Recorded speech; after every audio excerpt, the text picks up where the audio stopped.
Hey everybody, how's it going? Welcome to another fantastic Taco Tuesday Tikor Talks with Tikor because I like alliteration and it's fun to say. Welcome everybody. I don't normally hang out on the tabletop RPG channel of Twitch, so we'll see how that goes. Yeah. So welcome everybody. How's everybody going? What's up, Best JH? Appreciate you coming by as usual. What's up, Sophia? How's it going? You actually won this game on the giveaway, right? So, which we might do another giveaway today. Give away some Summon of Kings. What's up, Burlets? How's it going? Updating attendance, so I'm going to be doing a big alert for a while. Understandable. I'm also just lurk for a while as I have some things to finish writing still today. My supervisor is particularly keen for results. Okay. Understandable, CA. Appreciate the lurk. What's up, Sapphire? How's it going? New? Awesome. Are you just new to like the channel, new to Swordsfall period? Either way, welcome.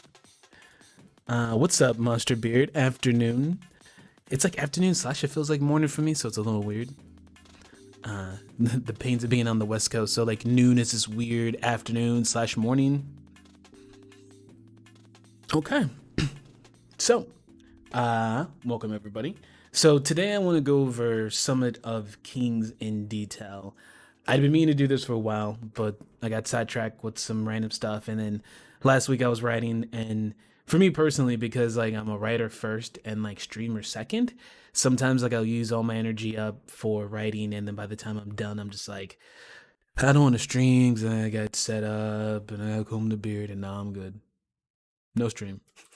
So 90% of the time, the reason I cancel stream is because of that. So, but luckily that's good. That project's done. So now we're just talking about Summit of Kings today, and one of the reasons why I really want to talk about it is because I really did write it as like an introduction to Swordsfall, but in hindsight, I realized that like the RPG is like a little more in depth than I give itself credit.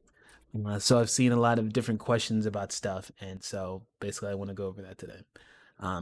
So literally what I'm going to do is I'm literally going to pull up Summon of Kings, and I'm literally just going to go down it, and we're going to actually like talk about it. So this is going to be one of those like the creator explains his own game in detail. So if you have questions, now is the time.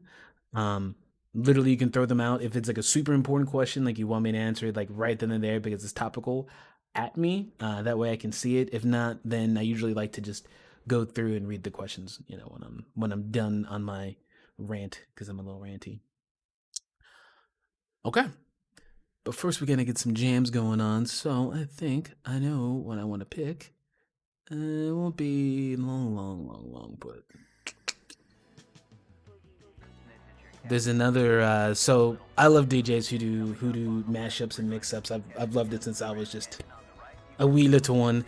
But this is a Murgo Gazaway, and basically what they did is they did this mix of Mos Def and Marvin Gaye together on an album, and it's chef's kiss.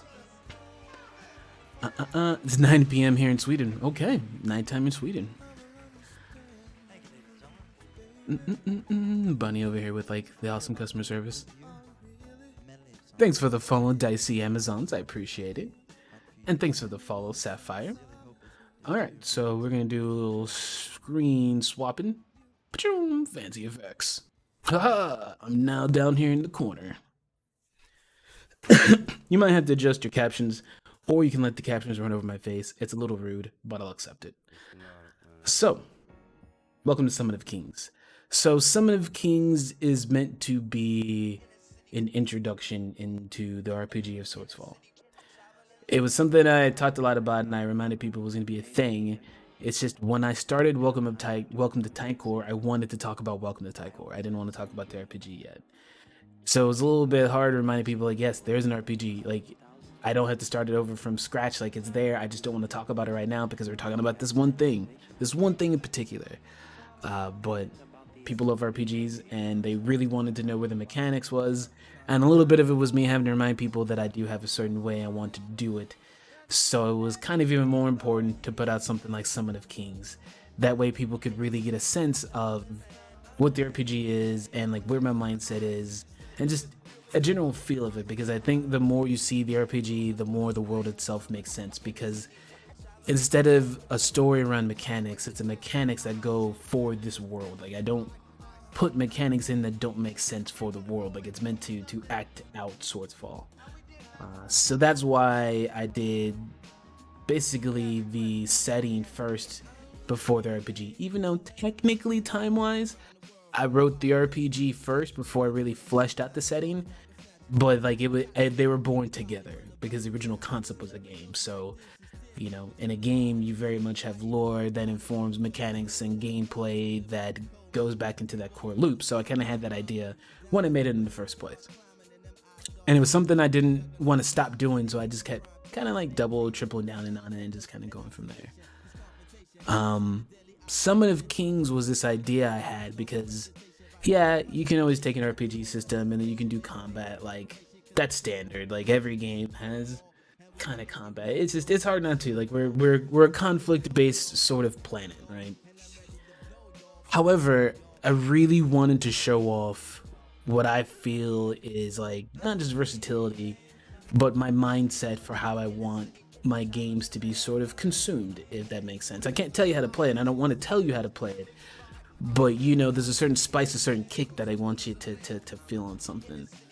And for Summon of Kings, that was my way of doing it, because Summon of Kings is a combat feel in a non-combat setting.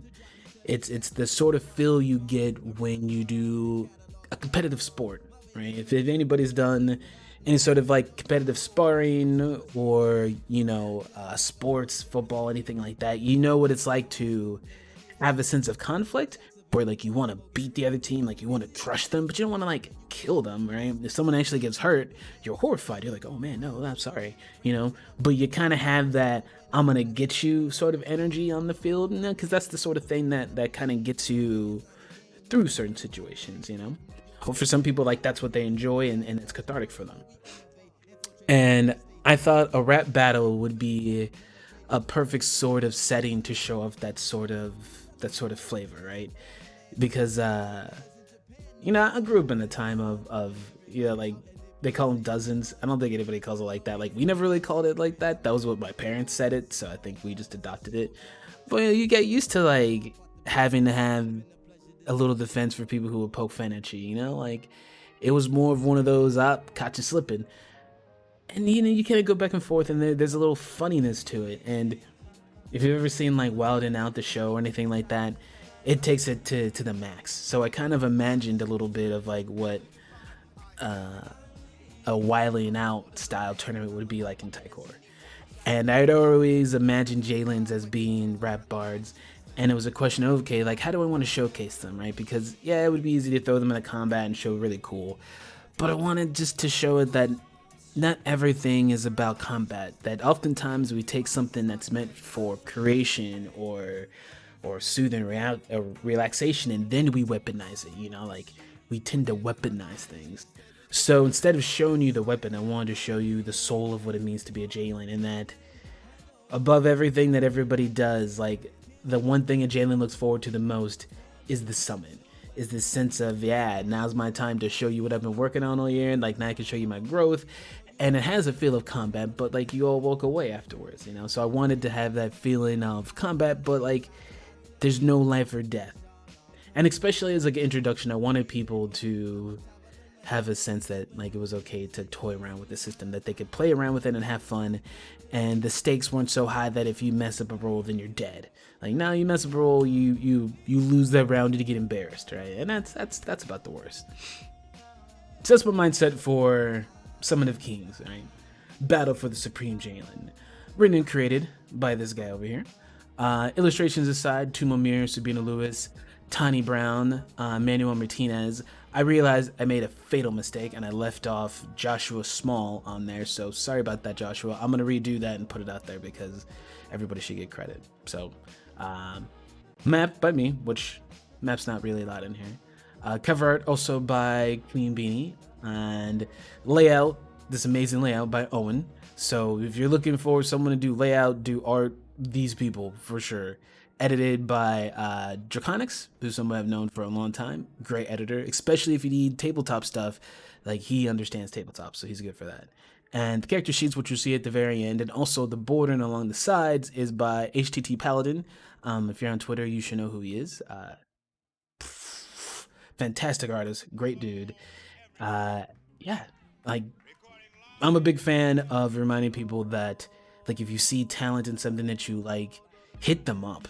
Like, I steal talent all the time. If I see something in the book and I see an artist or a name, I'm hitting them up. I'm reading about them. You're like, it's okay to do that. And so I'm telling you personally, like, for me, it's kind of an honor knowing that someone read my book, saw the art, saw the layout, and was like, man, Owen did that art, and then hit him up. Like, name drop me, please. Be like, oh yeah, I saw your work in Swordsfall. Like, that to me personally, as like the content creator or like the project manager side, that's like what I want to be like the secondary benefit of being on my team. For one, I want to pay you like what the hell you want to get paid, because that's just non-negotiable for me. Which is why I crowdfund, because this book looks good because they worked their tails off and I pay them exactly what they asked for the work that they did. And everybody's happy, including myself, right? And for that, like, I want to have that feeling. Like, one thing I've never really understood, and this is a side rant, but I hear about artists who do work in stuff that you love and you can't find out who it is, right? You're like, who did this art? You're like, oh no. And then above that, like, they don't get shout outs. Like, I don't understand that. Like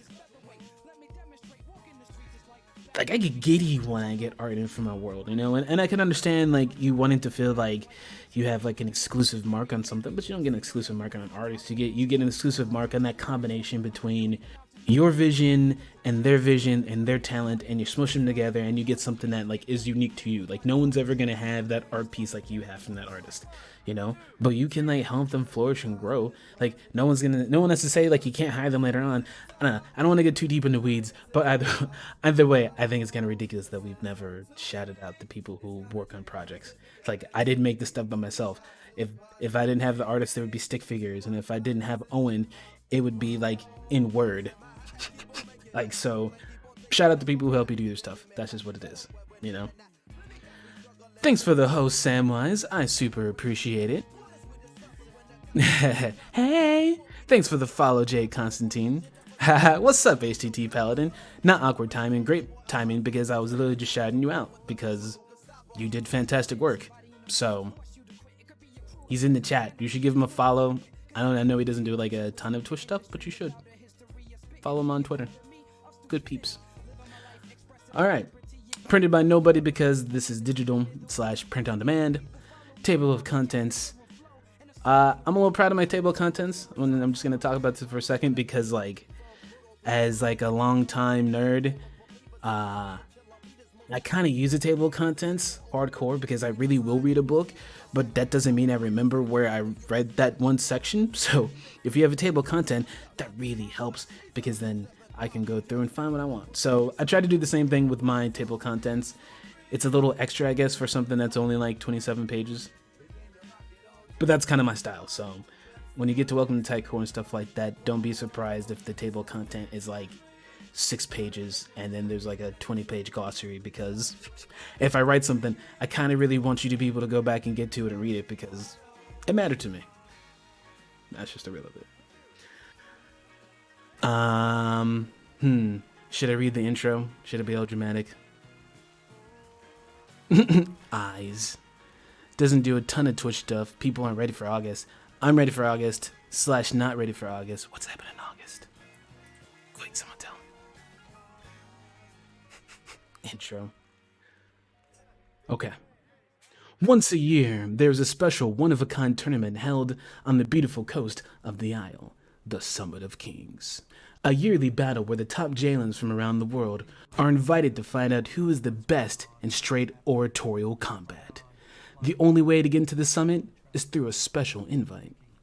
Regardless of how well you place at the summit, just the act of receiving an invite is considered a prestigious honor. The worldwide Jalen organization, the 16, keeps track of the millions of word sages around Tikor. When the list goes out, the people listen. So after spending months powering through the tales, speeches, and recordings of current Jalens, the hot list has formed. The tournament is set. Over 10,000 people flock to the private beach, Boogie Cove, and the town that surrounds it, the South Ankhs, to witness the awesome battle. The partially secluded vista is the perfect backdrop for the lyrical battle. Owned by the reclusive Grandmaster Jalen, Flash, it serves as a gorgeous backdrop for the lyrical tournament. Who will be crowned the wordsmith? The rules are simple. 1-on-1, Jalen versus Jalen, winner takes all. Each Jalen takes their turn delivering the most crowd-thrilling rap possible while the other patiently watches, careful to maintain a neutral face. They each vie for the roar of the crowd and the growing look of defeat on their foe's face. Each summon battle lasts for 3 rounds, with the winner being the best out of 2. The Summon of Kings is a 2 to 4 player one-shot set in the Swordsfall universe. It can be played in several different ways. You can play it as a fun adventure with your group, or an amusing detour for the Jalen in your Swordsfall group. Or, with a bit of homebrewing, an adventure in your system of choice. Either way, the goal is to have a unique experience of a classic rap battle of your table. Boom. That sounds dope. I'm just saying, I'd play it. I feel like that sells itself. I mean, like, who doesn't want to have an awesome rap battle with their friends? I've heard people. I've seen your TikToks. You do. So yeah, I just wanted to have fun with it. You know what I mean? I wanted to have like a cool intro because I don't know. I think it's the nerd in me. I love fun intros, and it's like my own version of like in a land far, far away, and I'm more like in a rap battle very close to you. So, and you know, I try to drop like a little lore and stuff like that to get a sense that there's like a organization of Jalen, which it is a thing, the 16. Though they don't like rule. It's not like a ruling thing. It's kind of more like an HOA of rappers. So, you know. And yeah, like it's also like a fun way to do like fun throwbacks, right? Because I think especially like people who grow up in that culture, like, you know what I'm getting to when I say like South Ankhs, right? Like, you know what I'm like alluding to when I say like Boogie Cove, right? And I guess that fun thing where it's like, if you don't know, I don't know what to tell you, you know. But it's kind of fun to do stuff like that, you know. People who can't rap battle don't want to have rap battles. Bet. It's true. It's true. With that said, I'd like to remind people, as I've said frequently, you do not have to rap for Summit of Kings. You do not have to. It is not required. I don't tell you to. I just try to get you to get into the spirit of it. But just like in D&D, you don't actually have to be able to pick up a sword to be a paladin. You don't have to sing to be a bard. You do not have to rap to be a Jalen. I just wanted you to get into like the moment of it, you know, like maybe if you do want to like bust out a few bars, you can feel comfortable, but you don't have to, you know. It's really nice to read along on my PDF. It's read along time. Everybody pull out your Summon of King PDFs. Which, if you do !summit to get a link to buy the book, you should. Just saying. I can't rap battle, but that's not going to stop me. Hey, nobody starts off being good at rapping. Nobody just comes in the boom and is just like, let me just lay on like these sick bars. Like, everybody's terrible for a while. It's just that eventually you're good enough to where nobody remembers when you're bad. And hopefully you do it somewhere where, like, there's no video evidence of you're bad. So, you know. Wait, you mean I didn't have to learn witchcraft to play a witch in D&D? I mean, you kind of did. It's like a soft requirement. I mean, depending on like how your rolls go, sometimes witchcraft can come in your favor at D&D. Just saying. But because you're gonna ramp battle, that means that you can ramp battle. Oh, he's got you there. All right, so let's talk about the dice. And this is the big thing to remember. There is only one Swordsfall system. I do not redo the wheel whenever I do an adventure or a game. It is one system. I might specially tweak some things to specifically make a certain theme pop, you know? Like, because Summon of Kings doesn't actually involve fisticuffs, I took out like wounds, which is like normally like your HP, and added in pride, so a sense of like your pride is wounded, right? Like, it's a fun thematic thing. So stuff like that I'll tweak on adventures, but other than that, the system is a system. So if you learn how to play Summon of Kings, you'll know how to play every other game. You'll just have to learn whatever particulars that game has. Yeah, that's it. Like, the dice system is a dice system. So that's it. Everything else comes from the particulars of it. Rather than the dice system itself being complicated, I want it to be more about choice. Not to the point where you have like choice paralysis. I really want it to feel like you have a set of tools, and every situation is just how do you apply your tools. And then building your character is like being excited to get that new sweet tool because you can think of all the awesome stuff you're going to do with it. And that's kind of like the mindset that I go for, you know, in the overall design of the RPG. So technically there's 2 pool of dices, but you do not have to do them separate. You don't have to do them together. I usually tell people to do them separately. That way you don't have to have a whole bunch of different dice. You can just reuse the same ones, and it also makes it a lot easier. I think this is probably the initial page where a lot of people get stumbled at first because they go, oh man, this sounds complicated.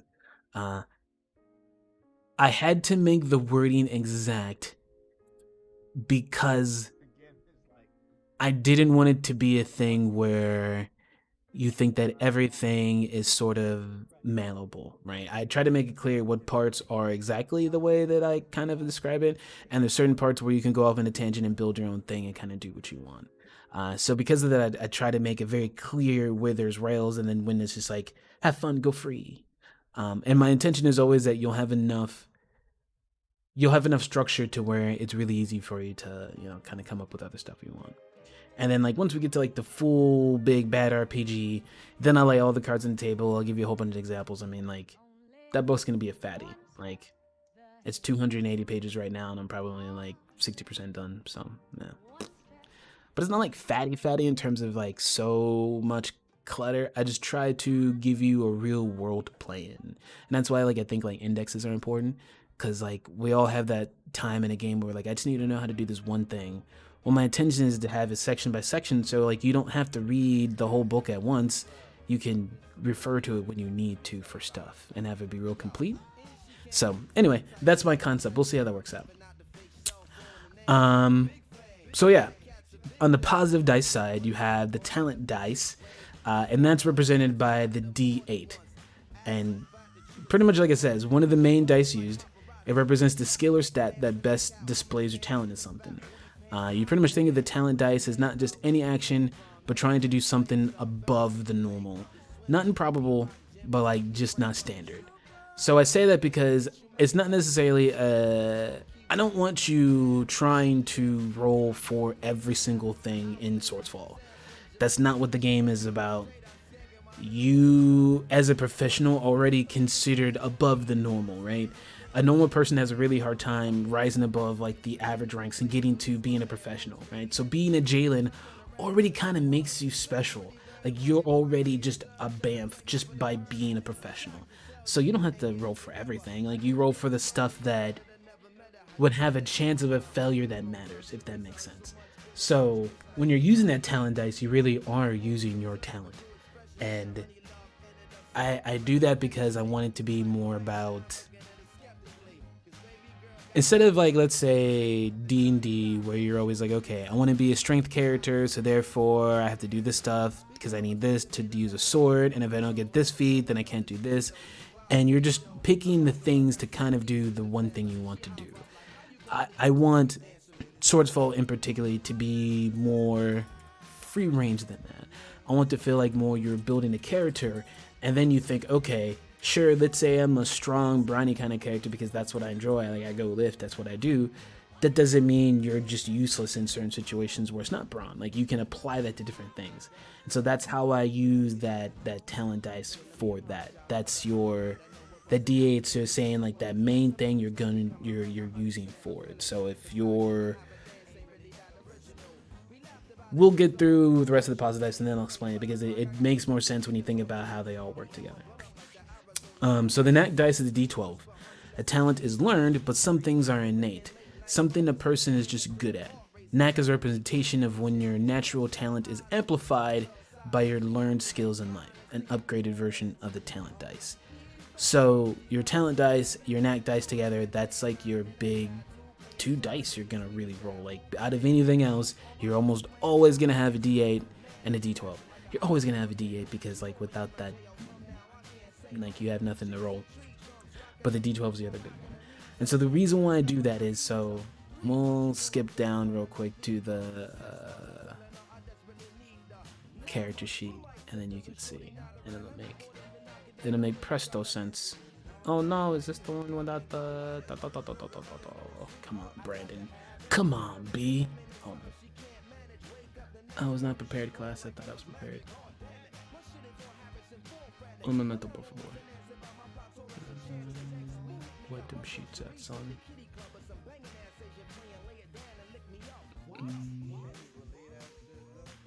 Haha.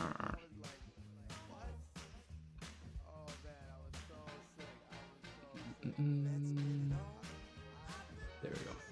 Alright, so this is the character sheet, which HTT Paladin made, and it's freaking gorgeous. Like, what the hell?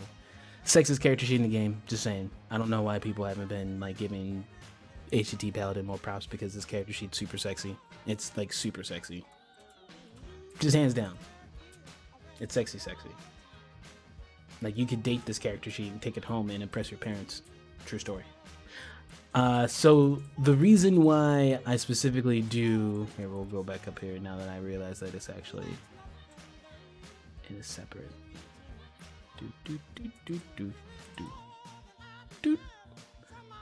So, my goal with this is that you always have something to roll with. So like these, your aura, your logic, your cunning, your determination, those are your characteristics, right? Just like you would think of in, you know, like D&D, your strength and all that. But they just don't quite work the same. I try to make them more open, with the concept being, like, if you think about real life, you just don't do something based on strength or speed. It's some weird combination of in between, plus some other really whirly stuff. And the question is always, how can you introduce that, and how can you make that a thing you can play with, but it not be bogged down, right? That's like the great debate of a tabletop RPG.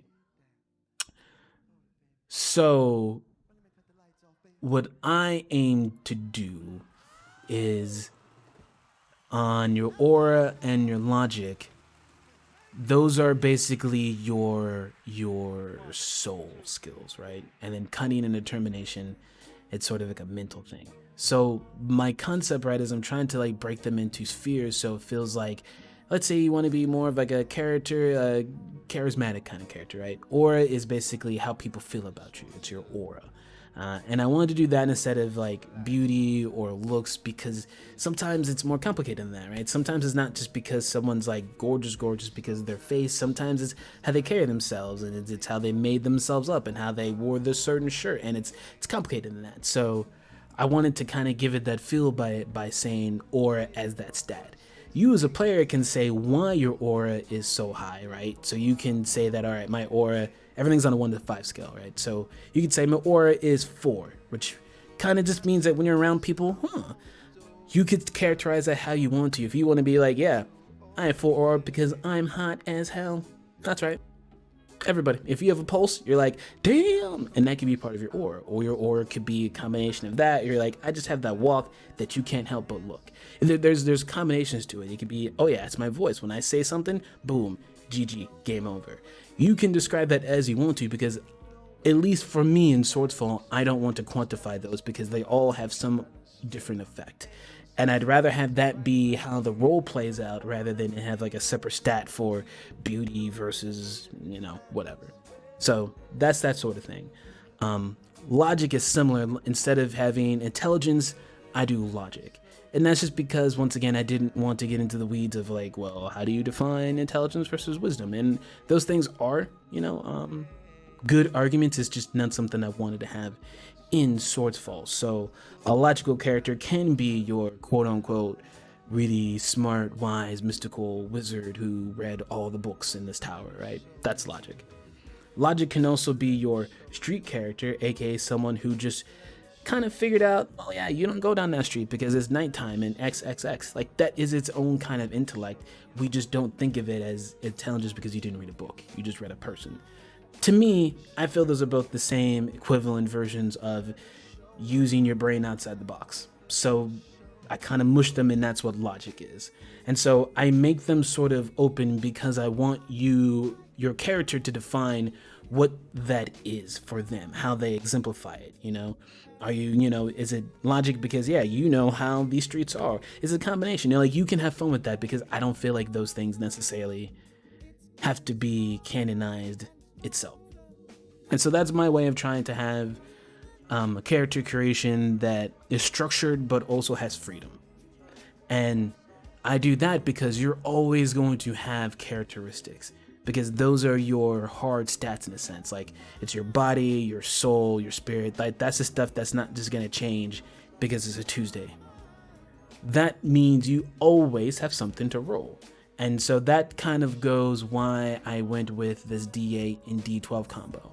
So no matter what, you can pick one of your characteristics and decide to roll with it. So if you didn't have something else that's better, like a skill, which we're going to get to, you always have your raw stats. You always have your body. You always just have your logic. You always have the bare bones stuff that you just can't rip away from them. So that's why I say you'll always be able to roll a D8. The roll may not be pretty, but at least no matter what the situation is, you have your hard stats to roll. And they're flexible enough to where I feel like you can apply it to a situation within logic. Haha. So, that kind of stuff. HDT Paladin liked my character sheet joke. Because it's true. I had a dream about this character sheet because it's so beautiful. It seduced me. I knew I had to have it. I absolutely would not introduce the character sheet to my parents, because with the sheet that sexy, we're doing other things. Like, no, don't look at us. Paper cuts never felt so good.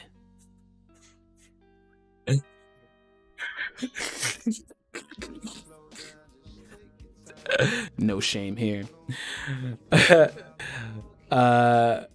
Yeah, logic feels much better. I agree. It's a thing that I think it's weird at first, but like once you read the descriptions, I feel like it really makes sense. Or it makes sense that X factor is so often undefinable in life, or defined by random things, so it's not a binary thing. Christopher Walken can talk that way, but that doesn't mean everyone can. But that's a perfect example. Like, Christopher Walken has an aura that you can't copy if you wanted to. Like, you can be the best imitation artist and you still come off like an imposter, because it's just whatever he is. It's something. Appreciate the host, Nomi. How are you doing today? Brandon, you want to go down that street? It's XXX. Me? A porn street? I mean, hey, like, there's no king shame in Swordsfall. I'm just saying. Sometimes there's a reason why that's a street that you don't go down. That's a story too. Just saying.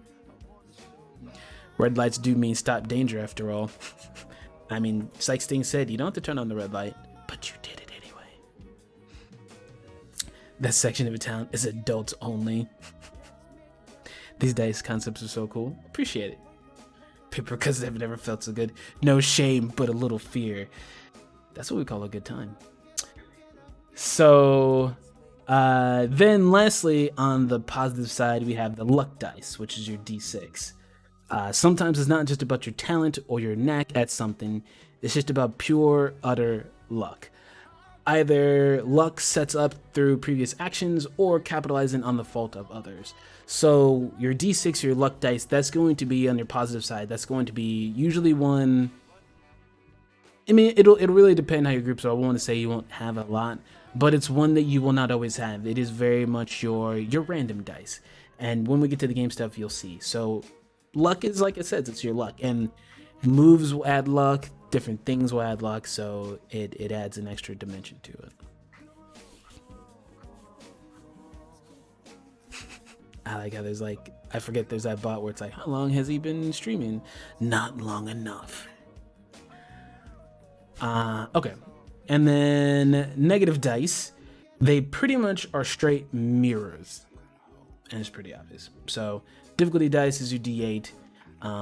Every action comes at some cost, challenge, or complexity. Some difficulties are always the same. A mountain is a mountain after all. typo. How did I miss that the first time? It's like 8 times I read this. I hate that. Others are variable and based on the situation.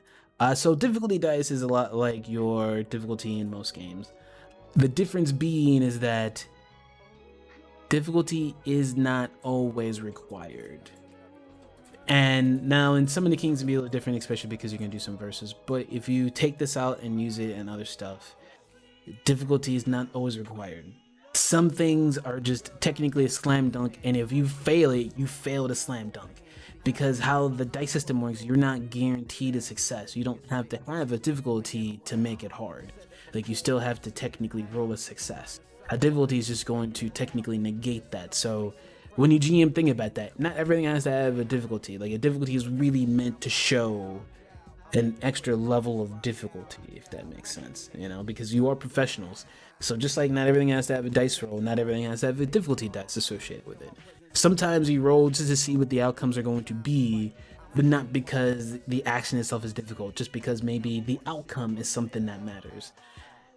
Dice roll should really be more about the outcome in this kind of game, and that's my goal with this kind of stuff.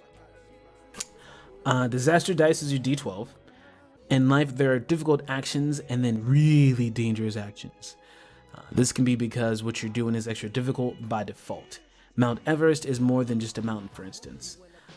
Just kind of like the knack is an upgraded version, disaster dice is the same thing. So like difficulty is like, well, this is complex, or you have to go over there, and that makes it difficulty.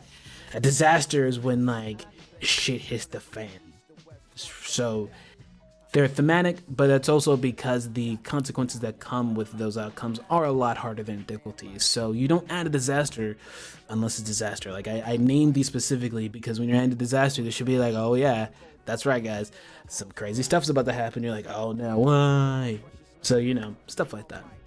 Disaster dice is, so the difference between a difficulty and a disaster, for instance, is difficulty would be applied, let's say someone needs to quickly run up a set of stairs to get somewhere. And you're like, all right, well, there's a ton of stairs and they have to wrap them up. And you're like, that's a little difficult. We're just going to see if they like spill and eat it because time's on the line, right? That's when you're like, okay, 2 difficulty. Which in this game, pretty much everything is on a scale from 1 to 5. 2 is your average difficulty if you want to. Disaster dice would be, okay, you need to run from the bottom to this floor in the building, and the building is on fire. That's when you add a disaster dice, because it's a disaster. And because of how this game works, you do stack dice, so you can have a difficulty and a disaster, or you can swap off. So there's play to it. But once again, we'll get to that more later. It's just at this point, I just wanted you to know what the dice are, and also like be able to kind of like pick up your dice and be like, okay, I need a D8 and a D12 and a D6 for this game, and then we will explain like more into it. And complication is just like luck, just backwards. Just as much as life sometimes delivers luck, it delivers misfortune as well. And it's literally just like luck. So in that same example, if difficulty is having to run up, you know, a ton of flights of stairs really quickly, and disaster is the building's on fire, the complication is that one of your shoes is untied. Well, this door is locked. It's that extra little bit of like, I like to think of a complication is that scene in the movie where something happens and the main character's like, really? That's a complication. When things are already going bad and it's something else and it's just, you just have that really just gonna throw a wrench in there, that's a complication. Thematic, that adds more stuff, you know, but also it kind of goes along with the scene. Like my idea for Swordsfall was always that as you add in negative dice, because usually it's the GM that adds in negative dice, there's a feeling of, you know, the situation you're in. So when you see the D12 added, you're like, of course, because that's right, the building's on fire. You're like, and we knew that was gonna happen because of XXXX, of course. You know, so it should feel like a inevitable. You know, you shouldn't feel blindsided per se. It's like a kind of a slow dread. You're like, yep, and there's a complication. Or it's that thing that maybe nobody in the party noticed because you told them. There's smoke when you walk into the door, but no one decided to actually, like, you know, look around. They were just like, it's cool, I'll run up through it. And you're like, well, yeah, the smoke was because it was on fire. So, boom, that kind of stuff. You know? I can't spot my mistake if I do not let it rest for some days at least. I have to come back like over months. It's kind of redonk. Thanks for the follow. I'm gonna have a hard time. Ove just muerto. I saw that part. I know that part. That's really hard for me to read for some reason. Took a long time for me to spot that typo. Dice roll should really be about the outcome. GM more still of mine. Agreed. HD Ballad, you're cute. He's like so rude or whatever. Like, bro, come on now. Love it. I always imagine the complication like that one movie trope line where at the end they listen to challenge and the problems with it they add on and the promise tomorrow. Exactly. So yeah, let's get to the result charts because this is where most people are like kerfuzzled. This is not what I was expecting. So this is why I tell people it's based on Genesis, but it's also not Genesis. If you're not familiar with Genesis, you're like, well, that's something. If you're familiar with Genesis, you're like, that's not the same. Partially that's because I liked the idea of how the dice work in Genesis, but I wasn't super happy with the execution of it. Now, I understand that they did that partially because they also have dice that go along with it.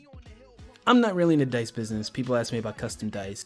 Maybe one day, but I'm a writer. I focus on this kind of stuff, right? So I wanted people to have a way to enjoy what I think is actually a really cool fucking system and get around the fact that having to buy specialty dice is suck and nobody wants to do that. And I totally understand that. So for me, I just looked at it and it was like, okay, well, there's a pattern to obviously how these dice are laid out because it's an RPG. It's math, it's grids, it's patterns. It's just what it is. So I basically busted them out onto a chart, looked at how they were, thought about it, and thought about the design of not just Genesis, but how I wanted it to do. And I wanted the dice to still have the same oomph of, it's not so much about the number because we're doing integer math. It's about what number it lands on because of the outcome. So it's a little bit more like playing craps, than playing poker. And I realized that the best way to really make that hit home is to make sure that one, they all mirror each other because the more you have mirroring, the easier it is to keep track of. Two, I rearranged them in a sense that I thought was more granular, right? They have like a pattern to it. It kind of feels like you're starting off with, if you roll a 1, that's your nothing. Instead of failing, it just nothing happens. And that's why I was saying you don't always have to have negative dice because you could have only 1d8 to roll and you could roll a 1. Nothing happens. No successes means no successes. It means you failed at whatever you did. You didn't fail spectacularly, nothing bad happened, but it's equivalent of like, well, I'm going to pick this lock, and you roll a single d8 and nothing happens, and it's like, cool, you failed to pick the lock. Nothing dramatic, nothing crazy, you just tried nothing. It's a if anything, going like rolling no successes or no failures is almost worse because it's like when you try to do something really hard and just nothing happens. It's like you hit the button and just nothing. You're like, really? Nothing? Nothing? No feedback? Nothing. So sometimes that is an outcome. And I think it's kind of fun to let people have that sense of the world's not conspiring against them. It's like, no, it's just not your day.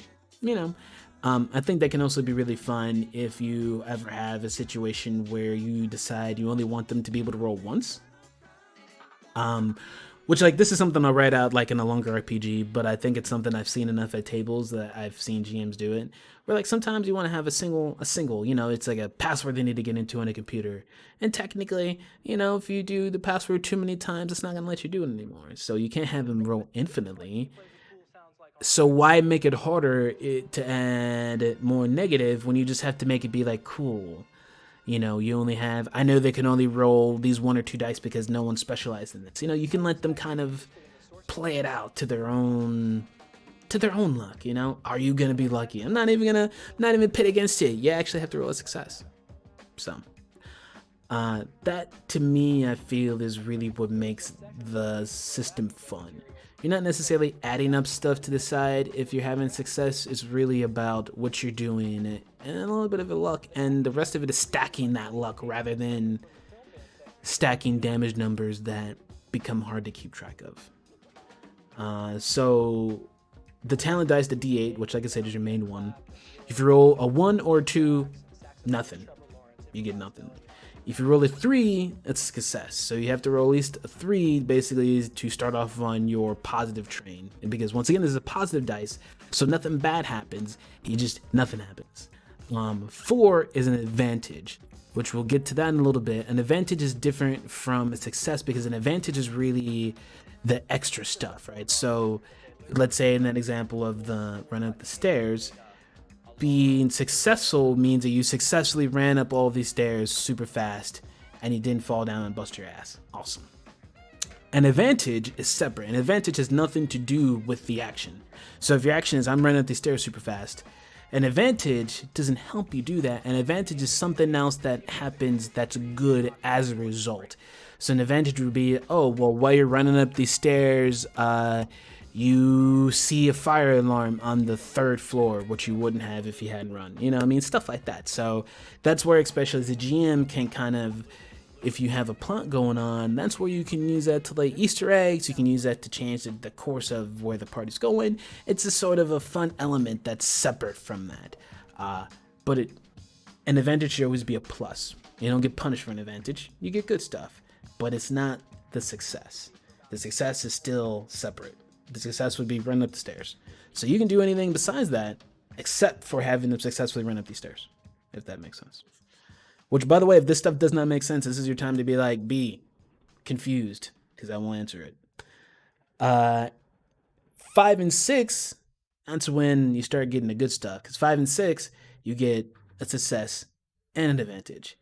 Technically, depending on how you look at it, or depending on what your outcome is, you might think this is the best outcome, right? If you want an advantage to do something, because an advantage also can power abilities, which you'll see later on, maybe you really want a success and advantage. You know, that helps you secure doing your action and get you some stuff.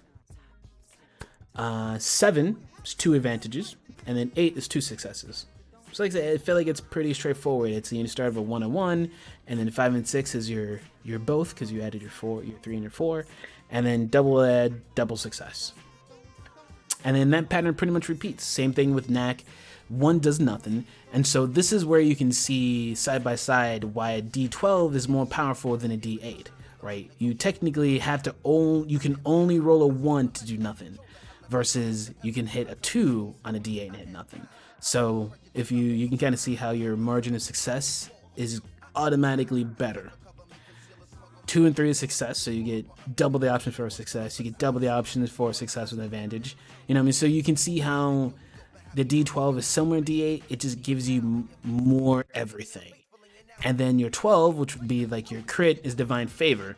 Which is Divine Favor, which, you know, we'll go to when we get down later, counts as success, but it's like a super success. It's a success with an advantage and an advantage and advantage. It's like your best of. In the full RPG, I plan to have kind of like a fighting game and have like super moves that you can only get when you roll a Divine Favor. So that way it feels really grand. It really feels like, yeah, like heaven on high sort of feel, right? D6, you can see like a little bit less than a D8, right? Same level of failure, but you also still get some extras. It's meant to be less powerful than a D8, but adding some D6s on top of a D8, you start getting some really nice stuff. It's kind of like a freebie.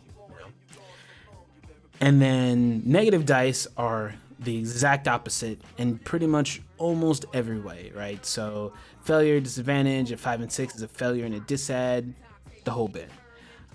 Except for them, on a D12, you get crisis, which is pretty much the exact opposite as a divine failure. So crisis is something really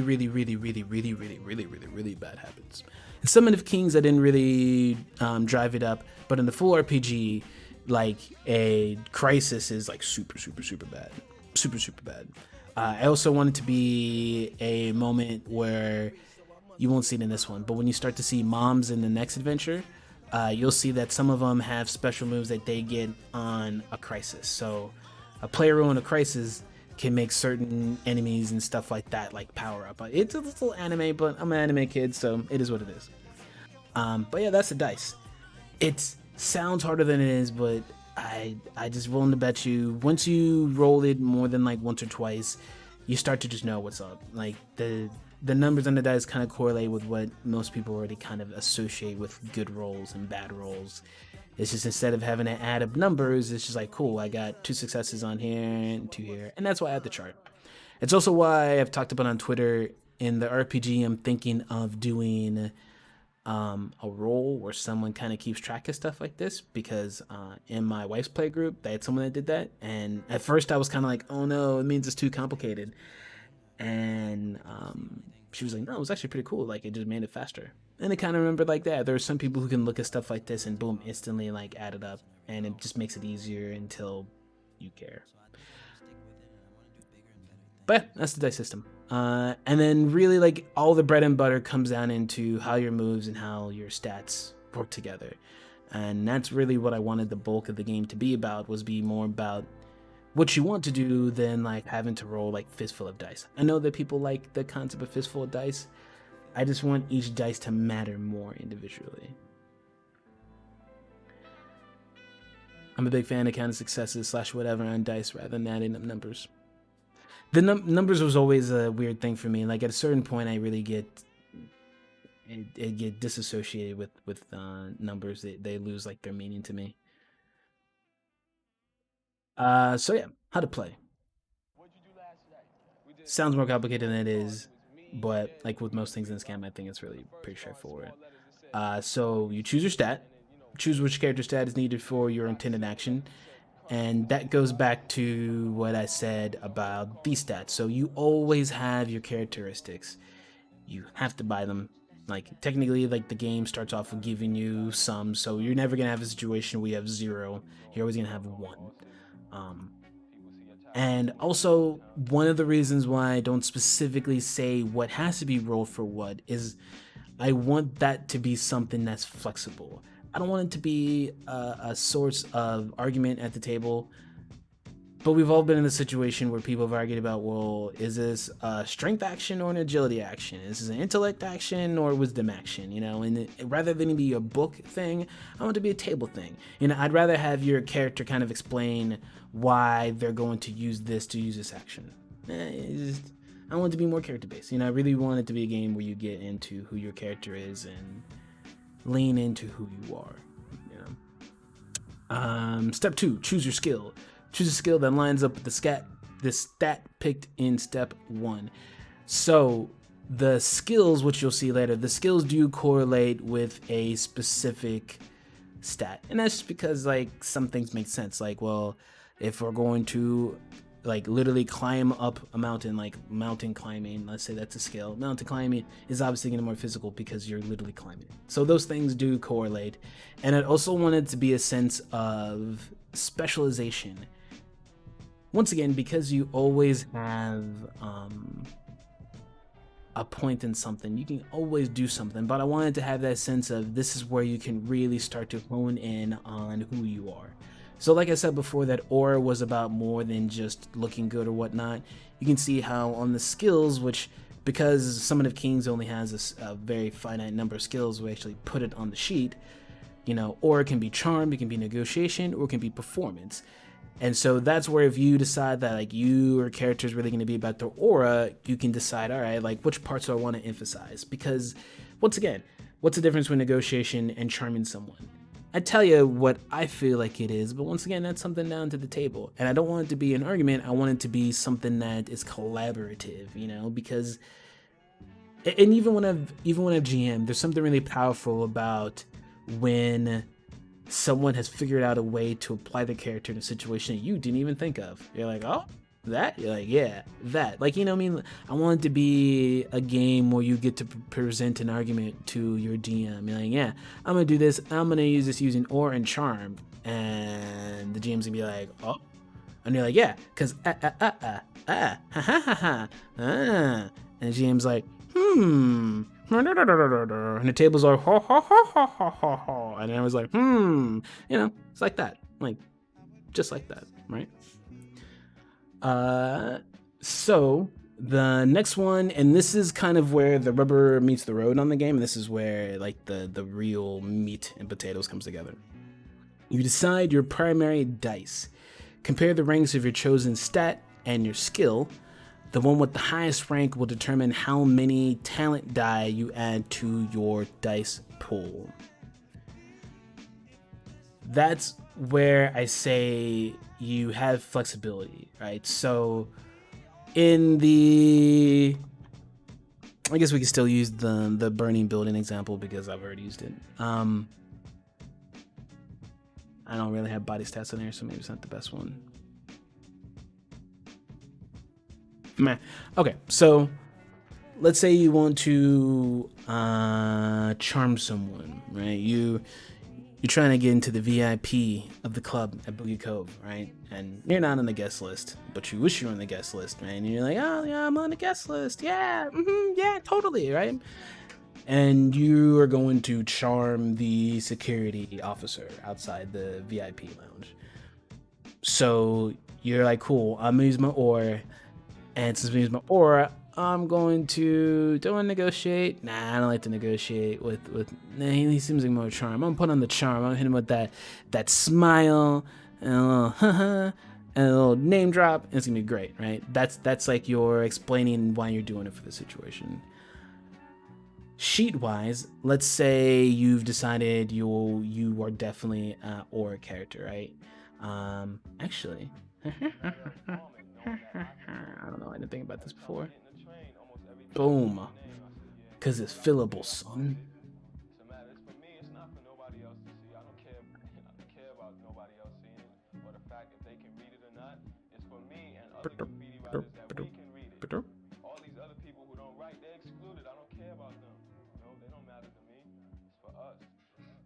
Gasp!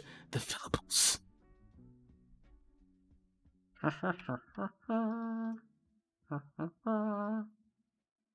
Yeah.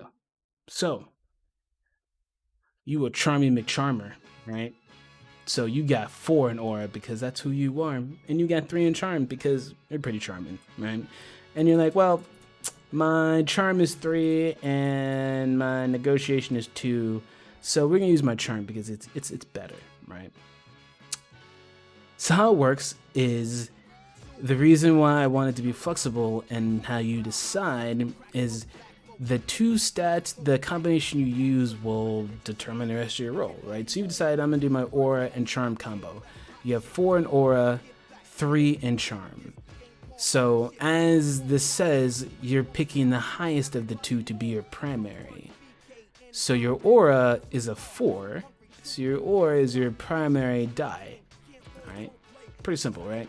Biggest of the 2, 4, 3, aura is your primary now, boom. So now you have to upgrade your primary. The remaining and lower of the 2 becomes an upgrade modifier to the number of talent dice. So, because aura is your primary dice, you get 4 d8s. Because you decide to use your aura with your charm being the lower of the 2, right, is 3. So we're not adding 3 dice, we're saying 3 of these dice get bumped up to a d12. So your pool is still 4, but now instead of having 4 d8s, you only have 1 d8 because 3 of them got bumped up to d12. And that's supposed to be a sort of sense of your charm enhances your aura. And that's how it works thematically. And that's why it's really kind of flexible in terms of what you have, because it's going to upgrade it. Because that's my way of being like, you're combining your skills and your stats. Like, that's what makes it powerful. And that's what I really liked about Genesis, because that sort of upgrading system is from Genesis. That's what I got that from. I just wanted to be more clean and more clear in terms of what it is and how to apply it. And that's why I say technically the combination only matters in terms of how you can justify it. Like, so if you wanted, let's say you were a cunning character and your cunning was higher and you still were trying to get into the VIP club, I don't want it to be the kind of game where it's like, cool, I can only use aura to charm people, because if I can't charm people, then what can I do? Nah, man, you're cunning. You got street smarts. Look at that. You got street smarts. Don't let them just keep you out of the VIP club, my friend. What are you going to do about it? So you go, okay, well, I heard that so and so knows so and so. So you use your cunning and your street smarts to go find so and so to bring Guy out to distract this guard so you can get into the VIP. You know what I mean? It's almost like it's like an RPG, you know, like a gaming RPG, or like a Metal Gear Solid a little bit. You know what I mean? Like, how do you want to approach the situation? And so my goal is just to give you skills and stuff like that that group in a way that like makes sense, that's thematic, and then it's up to you how you want to apply it, and then it's up to the table how they feel about it, and it comes to the DM to kind of go along with that. And that's also why I have it to where like the difficulty dice and whatnot is given by the GM, because that lets you add in your own flair. So rather than being, no, you can't con the VIP guy, like that's not fun. Make it fun. Add in some complications, add a difficulty. You're like, well, you've never been to this club before. 2 difficulty dice. Cool. All right. Well, yeah, that's good. You know, and it's like you could decide. Or like, let's say it's a really exclusive club. Well, we're gonna have a complication because this is an exclusive club and they've never seen you before, so that's another d6 to that negative. You know what I mean? So it's just more like a. There's an example of, it's like one of my favorite phrases, Vivictus, and you hear it in like Legacy of Kain, but the story behind it's really great because it's just a sense of, long story short, there's a surrender in the battle, and I remember it's like the Romans and somebody else. I don't really care about who it was. I know it's a historical thing. I just like the picture of the moment. But surrendering army has to surrender to the invading army, right? And they have to equal a certain weight of gold that they have to pay out, right? And so the surrendering armies having to be like, oh, okay, we'll pay this gold. And so how it used to work is like the scales, they'd have a scale, right? And you would put on so many stones, and then they'd have to match it with gold. And that was like sort of your way of being like, yeah, this is how much you have to pay for us not to like murder you all. It's kind of messed up, but that's how it worked. So the invading army comes in, brings in their scale. The scale's obviously weighted in their favor. They load it up with rocks and everything. And the surrendering army is like, oh man, that's a lot of gold. And so they start bringing gold out, and the commander literally like takes out his sword and puts the sword on top of the stones to add more weight. And then the surrendering army is like, what? That's, how'd you add more weight? And the guy's like, Vivictus, and it means woe to the conquered. You know, it's like you can't say anything, like you got your butt whooped. You're gonna have to pay what it wants. And there's like a sense of that when it comes to like the game. I want it to be like more of a scale of weights. Like sure, I let you kind of decide how you want to apply stuff, but there's an equal pool. So you can get all sorts of creative, and also this is like your way of the GM to kind of regulate the pace and just kind of bring reality back to the situation. It's like, sure, you can do whatever. Here's the complications. Here's the consequences of it. Have fun. Luck. You know, and rolling that is kind of rolling your luck in a sense, rather than it being you cannot do this, or the difficulty is so high that like you're absolutely no way you're ever gonna have enough dice. I'd rather be more like, fool, you can do this, and it's gonna have a whole bunch of negatives, and depending on how it works out, you might not have a good day. Are you sure you want to roll this? Okay, go ahead. Let's see what happens. To me, that's more fun, personally. And that's the kind of game that I've kind of tried to sculpt it to be. Those yes, but situations. Exactly. Yeah, I'm a big fan of those. Gaze upon my work. Syllables are fabulous. Agreed. Yeah, I mean, yeah, I need to remember how to turn off the blue checks. I know nothing. And the spiciness that is me, super. Would you be able to play such an RPG at a table on top of the table? I don't see why not. Walking RPGs, jogging pace RPGs. Agreed. So yeah. And that combination of picking your stat and your skill, and the highest of the two, That's the whole game. I mean, that's the entirety of your core structure. And then so I do that way you have choices. So like, once again, same situation. You know, let's say for whatever reason the VEP guy can't be charmed because they have earphones on, so there's no way you're going to be able to charm them. And the GM has kind of decided the way you've described your charm, like, you're not going to be able to do anything if they can't hear you. Like, come on now. Like, whispering sweet nothings in the ear doesn't work when they have headphones on. So I don't think your charm's going to work here. And like, all right, well, I don't want to just roll my naked aura. You're like, all right, instead, we're going to negotiate with that other person over there, right? And so that lets you kind of pick around what you want to do, you know, and you still have something you can do. And you can do it backwards. So, like, let's say logic and well, there's no logic, like, skills in particular in this one. But you see what I'm saying? Like, even if you have a 1 in the stat, you can pair it up with a skill that's decent and get that bump from it.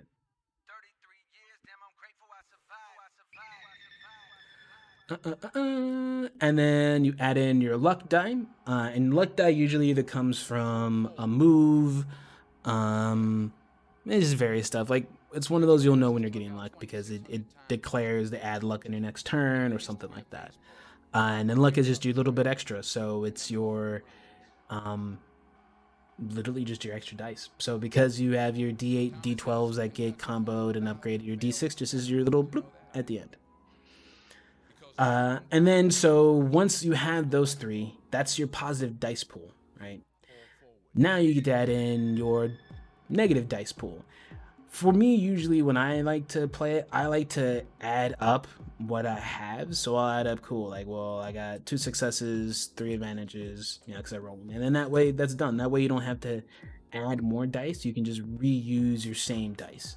Because odds are you're going to have less negative dice than your positive dice, unless, like, you're just having a bad day. So, and then add difficulty. Now's the time to build your negative dice pool. Add a number of difficulty dice equal to the level of competition in the tournament. So that is for Summit of Kings in particular, right? And so the level of competition is something I kind of left open-ended because I wanted it to kind of feel like a tournament, and this is where your GM gets to decide like how umphy your competition is. And I've had people who have asked me like, well, what is on a scale? And that's where, if you think about, once you see how the dice works, you see what I'm saying? You can't necessarily say that 3 dice is automatically harder than 4 dice because of how things can roll out, because it's not static, it's dynamic. So really you're adding it on based on, in a sense, how many bad things you're willing to let happen to a character, right? So for every difficulty dice, you're adding 1 failure. Every one of those, you're saying that you're going to be able to take away one of their successes. If someone's rolling and they only have like a pool of like 2, you know, adding in another 2 difficulty is going to almost completely annihilate their chance of success, because that's how this game is weighted. So that's why I didn't really want to jump in and just give numbers, because my worry is that if I say 2 is standard difficulty, that people will add in 2 every single time, and that's not quite like that. Because of the way the dice are, you only have a static number of successes, so every time you add in the ability to add in a failure, you really do hurt them. Like, this is a game where adding in difficulty dice is not just arbitrary. Like, it really will add a level of difficulty to it, and it's not a joke. So be sparing with your difficulty. 2 is the average difficulty, but I would recommend for people to try with just 1, try with none, and just kind of feel it out and go with it. And don't be afraid to change how many you add based on the situation. It's not hard coded. I don't want it to be like a standard DC or anything like that. It's just not that kind of game. It's very situational. Same thing with complications. Now, with the way that the dice work, once again, you can be a little bit more free with complications than you can difficulty, because the odds are lower, right? You have 1 less in your ability to do certain bad things. So if you really want to mess with people in terms of stuff that's going on, use a complication, because it's less likely for bad things to happen to them. And for me, I feel like that's really what most people are aiming at, is just to like give them like a little oomph. You know, it's the difference between having 2 failures and having 1 failure. That's no joke. That's no joke. But yeah, the number of complication dice is determined by the defense rating of the defender. So this is when, and so this is where Summon of Kings is specific, because this is really about when you're fighting someone. If this was like a situation where you're rolling against nature, you know, like I said, you run up a building and doing something like that, then the GM gets to decide the number of complication. When you're fighting someone, this is kind of how you build your own sort of defense. So your defense rating adds complication dice. And that's how I want defense to feel in this game. It's less of like, I totally dodged your thing, and more of there's complications with attacking this guy. A little anime. We don't go super deep into it because Summon of Kings is not that kind of game. It's more of a tactical complication, and you see that when you get to all the skills and stuff like that. And that's also why I wanted to do different themed projects for Swordsfall, because there's parts of the system I really want to show, and I feel like it's easier for me to show it in a specific game than just throw like the whole book at you, you know? I mean, we're going to get to the whole book, but I want it to be seen in a certain way before we get there. Step 8, roll. Count successes and failures. Now that your dice have been rolled, time to tally the results. Compare the number on your die to the chart to figure out the result of each dice type. If a roll is nothing, it doesn't count as success or failure. To successfully perform an action, you must have at least one success.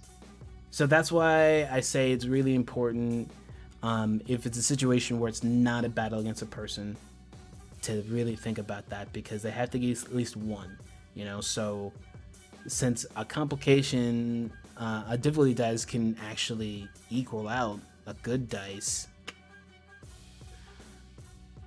because it's just as likely as someone can roll and end up with like 3 advantages and no successes. Super possible.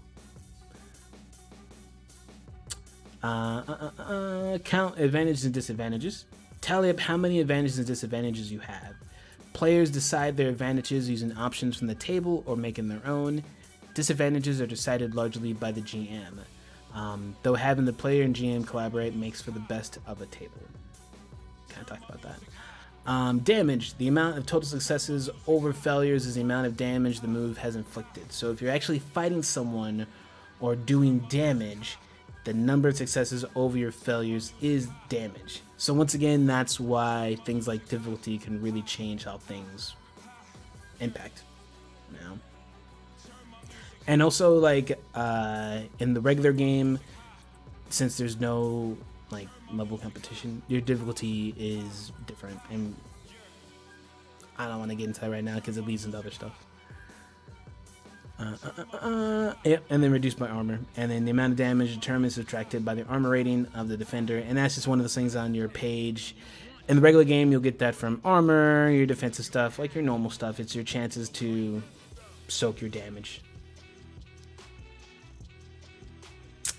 Advantages.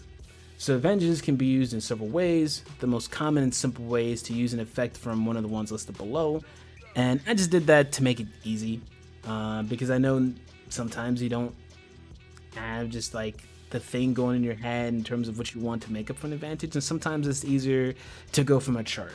I just want to make it clear that it's not only from a chart, it's the chart if you have nothing, but also the chart gives you a sense of that scaling, because advantages are meant to scale. And once again, in like a full book, we'll like get into like super details. Like I have like a whole list of separate advantages that apply by profession and stuff like that. So,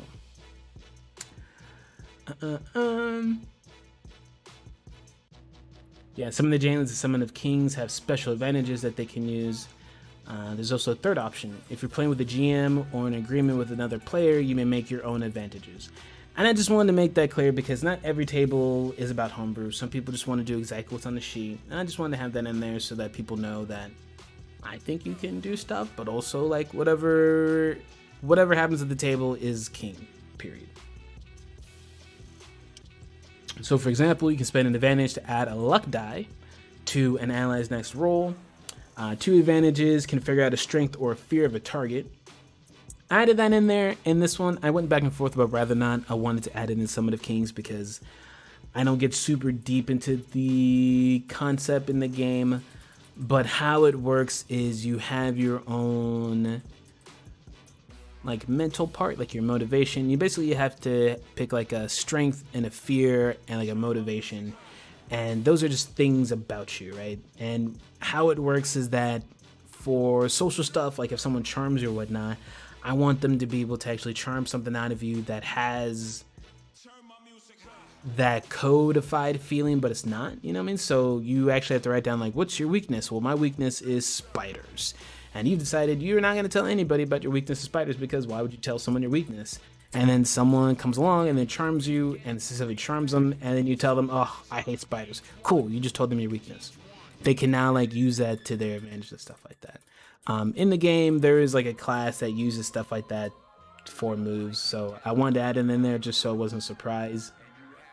But in Summon of Kings, it doesn't directly have an effect unless you decide to, for like an RP aspect, because I can super see where someone says that like, oh yeah, if I figure out your motivation and we're having a rap battle and I start to talk about it, maybe then that's when I get some, you know, pluses or minuses. You know, it's the free form part of the game. I'm just trying to make it to where if a table has a really cool scenario, the game itself is just flexible enough to let you do it without having to homebrew everything. Just, you know, tweak some stuff. So I'd rather have people at the table tweak than like do whole homebrews.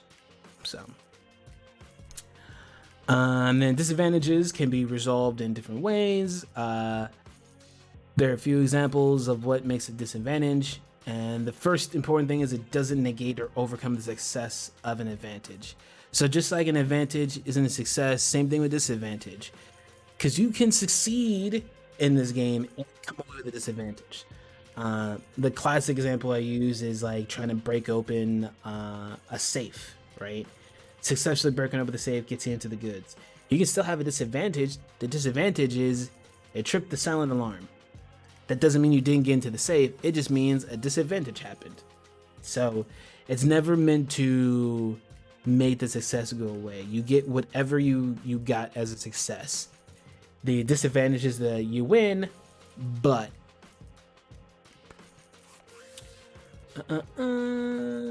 disadvantage is almost always the unpleasant consequences of an action and not the actual action itself.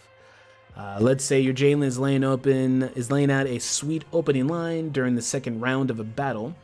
You roll their dice pool, and it comes with 1 success, no failures, no advantages, and 1 disadvantage. Since your successes exceed your failures, it means a success. But you have that 1 disadvantage left. No matter what, your opening line hit because you succeeded.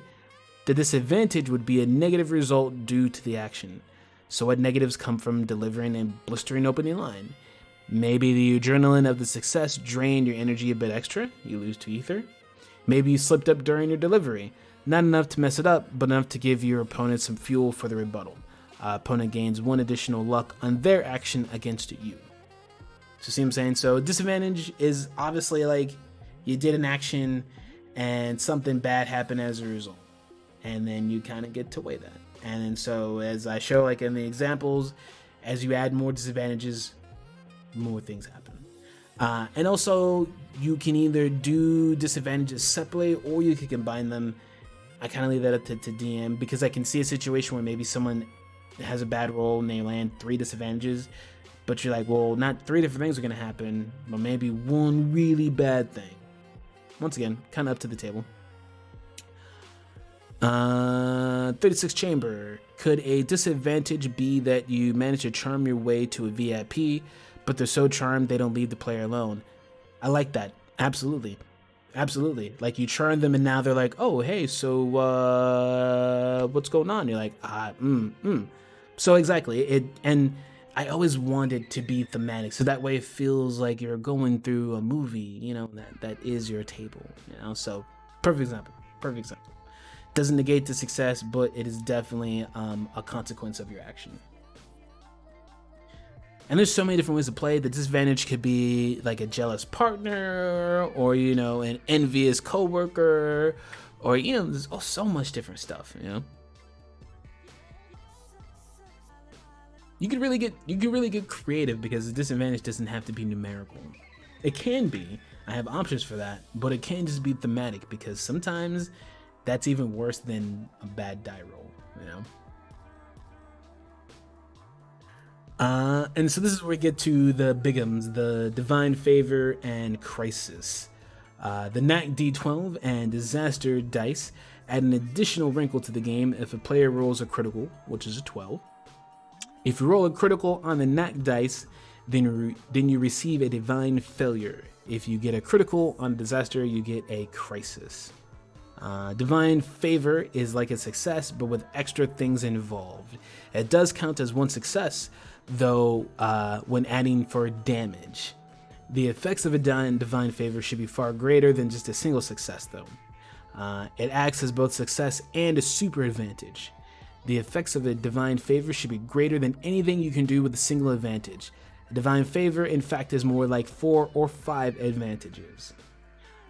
In the case of Summon of Kings, imagine the Divine Favor during the tournament to be the same as laying out a perfect rap.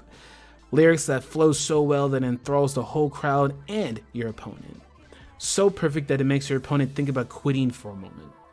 While the success of a Divine Failure can be negated with the failure, the effect of it can only be negated by a crisis.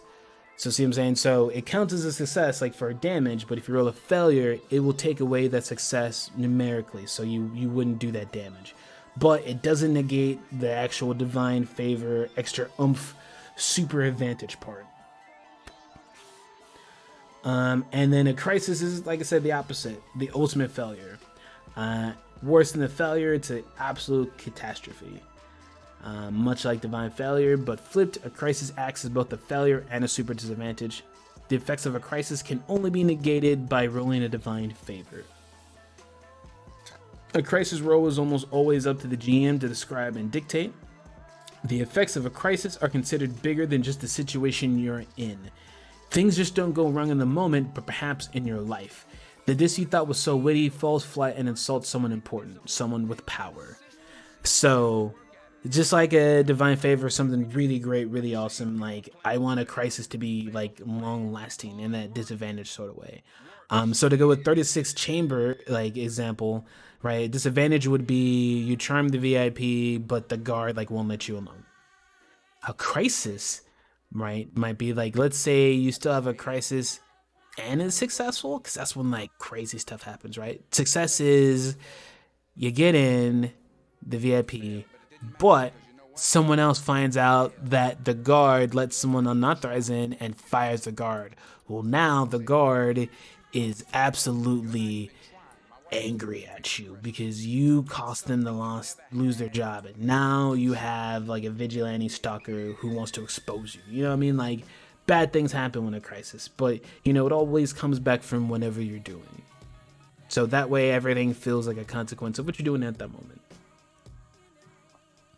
I really enjoy the Divine Favor and Crisis part. It's something I really want people, hopefully, to really get into. Because it's like, it's one thing to have a failure at the moment, and it's another thing to have something actually, like, long-lasting. Something you might have to worry about beyond the session, you know?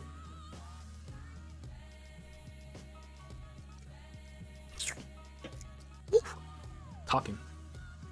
Alright. The combat flow. This is probably my favorite part, just because I'm really proud of this part. This is actually part of a system that I've been working on for a long time.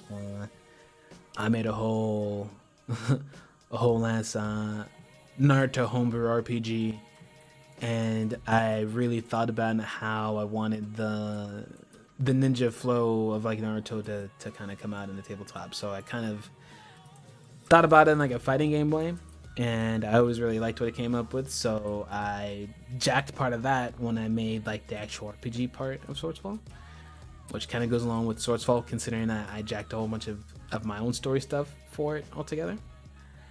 But yeah, so the way Jalens used the word of power is different than many others. It follows a rhythm and flow that's always been musical in nature. This makes the delivery smooth and melodic. It also means that a Jalens just can't jump to a certain cipher or bar. You have it to make it flow, so you hit those crucial parts. The combat flow is split into 3 parts: opener, transition, and finisher. Only the most elite of Jalens can skip the order and open up with lyrical finishers, and even the ones that can, don't. The flow is important, and when mastered, it allows the Jalen to deliver sizzling lines that captivate not just the audience, but the target. So, opener. Techniques that can only be used at the beginning of a turn. A successful opener allows the use of transition type moves. Unless otherwise stated, an opener cannot come after another opener. Openers generally require an action to trigger. And so this is like where I'm just trying to explain to you the different parts. I guess it's kind of like a lexicon where if you're used to like an MMO, you have an action and it might say like single target and multi-target, if it's a ton or damage or, so that's all I'm trying to do is making it easy so that once you see an ability, you can see the tags and you understand what that move, how that move is going to fit into like your arsenal. You'll see and be like, cool, that's a buff, I know how I'm gonna use that versus like an opener, and you can start to piece stuff together, and I want that to be part of the customization of the game as well.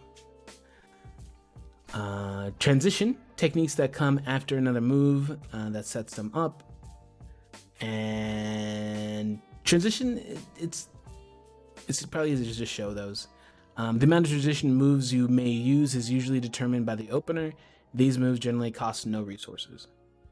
You have finisher, which are techniques that usually mark the end of your action. Big fleshy moves that can usually only be used after an opener or transition. Powerful moves that usually require advantages to fuel as well. And then buffs, and then active type, passive, that's pretty straightforward. Buff gives you stuff. Active means you actually have to use it or do a move or whatnot. And passive is literally just, you get it. So just like any game, not too crazy there. Exploiting and seizing the moment. And this is a part that I know some people have questions on, because you can only really get to this when you're actually doing combat against another player, because it's more of a player mechanic, or something like a Savage EM might have like a higher level antagonist do. But for the most part, it's just something a player gets to use to kind of turn a situation in their favor. So when your opponent rolls an advantage or disadvantage, you may have the opportunity to do something about this with certain moves labeled exploits and seizes. The first and most used is exploits. When your opponent rolls an advantage on an action against you or in your vicinity, you can use an exploit. These techniques allow the Jalen to capitalize on their opponent's mistakes and, exploit it. The flip of this is seizing. While these moves are rarer, sometimes your opponent's success is also your own. When an opponent rolls an advantage against you or in your vicinity, you can use seize. These techniques may strengthen your character or potentially allow them to escape a situation. The range in which exploits and seizes can be used is fluid. It states vicinity specifically because an actual range may not help. If an opponent misspeaks, a social disadvantage for example, the range only matters as far as who can hear it. Those situations are up to the table. They should always be logical though. Unless your character has some sort of super hearing or listening equipment, being several meters away should be out of the vicinity. Think of advantages and disadvantages in the fighting game metaphor. Think of these as like your counters or your cross counters, your stuff like that. I wanted to give people like a reason to pay attention to like an enemy's role and really think about what they want to do. The grand finals of I don't know if I want to read this whole example. We're gonna summarize this because I want to get to like the moves and actually explain those. So yeah, Ella launches an opening line, which is a tier 1 technique, using the mix it for her aura, which is 4, performance, which is 3. Yeah, while the talent the mic is no small deal, it's Ella's aura that really takes over as the main part of her opening line. Aura is the primary stat, so you add 4 d8s. It's enhanced by her smooth rap delivery. Performance is a secondary stat, so 3 of the d8s are upgraded to d12s. However, there are other things to play at well. The pressure was enormous at the finals of the summit. Add 2 difficulty for standard difficulty. Her opponent, Reggie, was no slouch on the mic and is infamous for tearing about rival verses. His verbal defense is not to be underestimated. Add 2 complication dice from Reggie's defense rating. The opening line ends with one last word from Ella. What are the results? The 5 dice that make up the positive dice pool are rolled, and the results are tallied. The rolls on the talent d8 is 4, and the knack is 5, 10, and an 8. The results are 1 advantage, a success with advantage, 2 advantages, and 2 successes. Altogether, that's 3 successes and 4 advantages. The 4 dice that make up the negative dice pool are rolled, and the results are tallied. The rolls on the difficulty d8 is 3 and 6, and the complication is 2 and 4. The results are failure, failure with disadvantage, a nothing, and a disadvantage. So tallied up, that's 2 failures and 1 disadvantage. That leaves you with a total of 1 success and 3 advantages. So like I say, it's wordy just because of how the outcomes come out. But when it's all said and done, basically you just had the negative dice pool just reduced your amount of positive things that happened. But you still had enough successes left over to win, so that was successful, and you came in with 3 advantages. You know, you didn't have any disadvantage left over because you had enough advantages to equal out your disadvantages. It was pretty straightforward. And so this is where it gets interesting, right? Because since she used opening line, if successful, the Jalens may immediately add a cipher 1 per level. Ella King's opening line is at rank 2. So since she was successful, she can keep her turn going by adding 2 ciphers. Ella knows how to do a forceful cipher and mournful cipher, so she decides to use each one once. She only has forceful cipher at rank 1, so that adds 1 additional success to the total. Mournful cipher, though, she has rank 2, so that adds 2 disadvantages to her opponent's next roll, because that's what each of those does, right? Because forceful cipher adds 1 additional success per roll, per rank, and mournful cipher gives 2 disadvantages to an opponent per rank. So she decided to use the 2 successes to do 1 of each of those at their assigned power. And so you can kind of see how, like, depending on like the kind of stuff you have in the middle, you can mix and match with what you have, you know. So that's the opening line, and that's the transition. So open line, its effects are done. Ella now has 2 successes and 3 advantages to resolve. She can spend her advantages in many ways. Find the opponent's fear, add a luck die to your next roll, or you can use a finisher technique if you have one. And so that's where the difference between like having an advantage in combat versus having an advantage in an RP situation, right? Because in combat, you can use certain moves to make your own roll more powerful or to make someone else's roll worse. And then that same kind of roll in an RP situation, an advantage is something good that happens in an RP situation. You know what I mean? So same concept, same rolls, different outcome based on the situation. Ella wants to bring the pain and wants to use a finisher, the hook, tier 3 technique, and put some real hurting on Reggie's pride. It costs 3 advantages to use, and she has the technique at rank 2, which means she'll do double damage at half the opponent's armor rating. The 2 successes are now 4.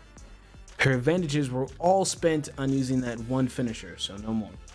With that, her options are done, and it's time to apply the damage. Reggie has an armor rating of 2, which is just fancy way of saying it's like armor, shirts, whatever. With the effects of the hook, this is now a 1 because it halves it. That means Reggie only is able to absorb 1 point of damage from her fire verse, taking the remaining 3 straight to his pride because it hurts. That's that. And like I said, it's like most things, it sounds more complicated than it is because having to write it out is longer than it takes to play it. And yeah, I go over like how to create a character if you decide to make your own character. really not much to go over with this until you buy the game and decide to make your own. And this is kind of where I explain the motivations and strength. Like I said, it's not going to have like a huge impact in the game stat-wise, but it's something I want people to play around with, you know, and also it gives you a reason to use those advantages and disadvantages to do stuff like motivation, strengths, fears. Play around with that. I mean, I can think of all sorts of stuff I can play with people about having their fears exposed, you know? So that's where I didn't want it to be Cody per se. Not because I couldn't, but I really just wanted people to be free form, especially with Jalens, especially with Summon of Kings. Then I drop a nice example block for you so you can kind of see like what it looks like. That table just looks so clean. Owen did such a good job. Yep, and this is where like I start to explain like more in depth about stats. I can't really explain it, you know what I mean? Aura is your ability to naturally entice others. Logic is a measurement of intelligence, but it's like not formal or anything. It's a mix of stuff. Cunning is a measurement of your mental quickness, and it's like the first of your two mental stats. It's really about how like nimble your mind is, like how quick it is to like move and do stuff. And determination is your mental strength. Mental strength, discipline, use that to like ward against fear, you know, logical stuff like that. Same thing with the skill list. Once again, I wanted all the skills to be straightforward, a little bit malleable in terms of how you can use them, but still pretty straightforward. Charm is charm. Composure is your ability to, you know, not show when you're breaking. Deception is lying. Negotiation is negotiation. Performance is basically doing a performance, and I didn't want to break it into singing versus instruments. Performance is a performance. Rapping, singing, performing for an audience. Your medium is up to you. Street smarts, which is just a fancy way of saying like I read people, and survival. You know? And then techniques, this is where we get to like your bread and butter of like your juicy stuff. And not bad. I managed to get here within 2 hours because this is where we're gonna probably spend like the rest of this this stream, because your techniques and which techniques you pick and how you use them, that's like a lot of the fun parts of the professions. So I tried to write them out to have a sense of builds, but ones that are logical. I keep saying logical a lot just because it's like some things flow, you know, and that's just what it is. Like, you know, things flow downhill because of gravity, and it's just kind of the thing. So I wanted to have that sort of a natural flow where this flows into this, but not gatekeep it. Just feel like a natural evolution. And then I try to spice it up enough, and I make like little test builds and stuff. And especially in this one, there's enough build diversity for at least. I personally made 7 distinct builds using these, and that was just me. And I'm sure someone will come up with even something weirder because people always manage to find a way to break whatever you create. So the first 2 techniques are really more there for theme, mainly because I really want you to feel your profession. I want you to feel like you are what you say you are. And I feel like the only way to do that is to make it to where certain things can't be failed, or I say you're always you're always you. You're always a profession, right? And so you get to see that in terms of stuff like power spoken word. And literally it's the basic mechanic that makes a Jalens a Jalens. Any spoken word of the Jalens may be considered a weapon during an attack and or action. Pretty straightforward.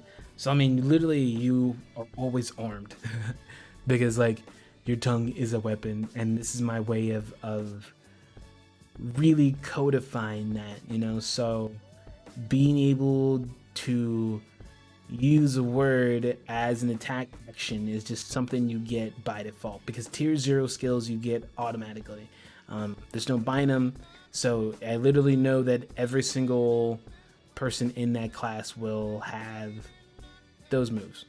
And it's also a nice base for me because I know that I can rely on like tier 0 to be your bread and butter. Because for me, I think a lot about what I call like the paladin dilemma of D&D, where you like the theme of paladin, but then you realize you're cursed to like 6 months of having nothing but smite, and your every action is swing or smite, until you use your smites for the day, and then it's just swing. Yeah. So my tier 0s are like my way of making sure like you never have that. You know, there's always some way for you to be your profession using that tier 0 ability. Or where you are going, or Paladin's like, I feel attacked. He goes, well, oh yeah, Eldritch Blast. I've heard about that one a lot. The warlock conundrum.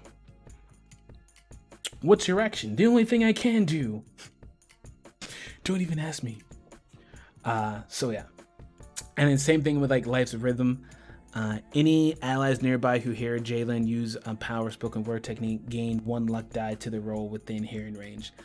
I suspect a lot of people are gonna forget to add this to their tables, but yeah, it's like a way of being like remembering that like they still are bards in their own way, you know. So hearing them spit a rhyme gives people luck within their range. So like having a Jalens in your party and doing something that pretty much automatically adds a luck die to your pool, just for having him be around and rap and do shit on his turn.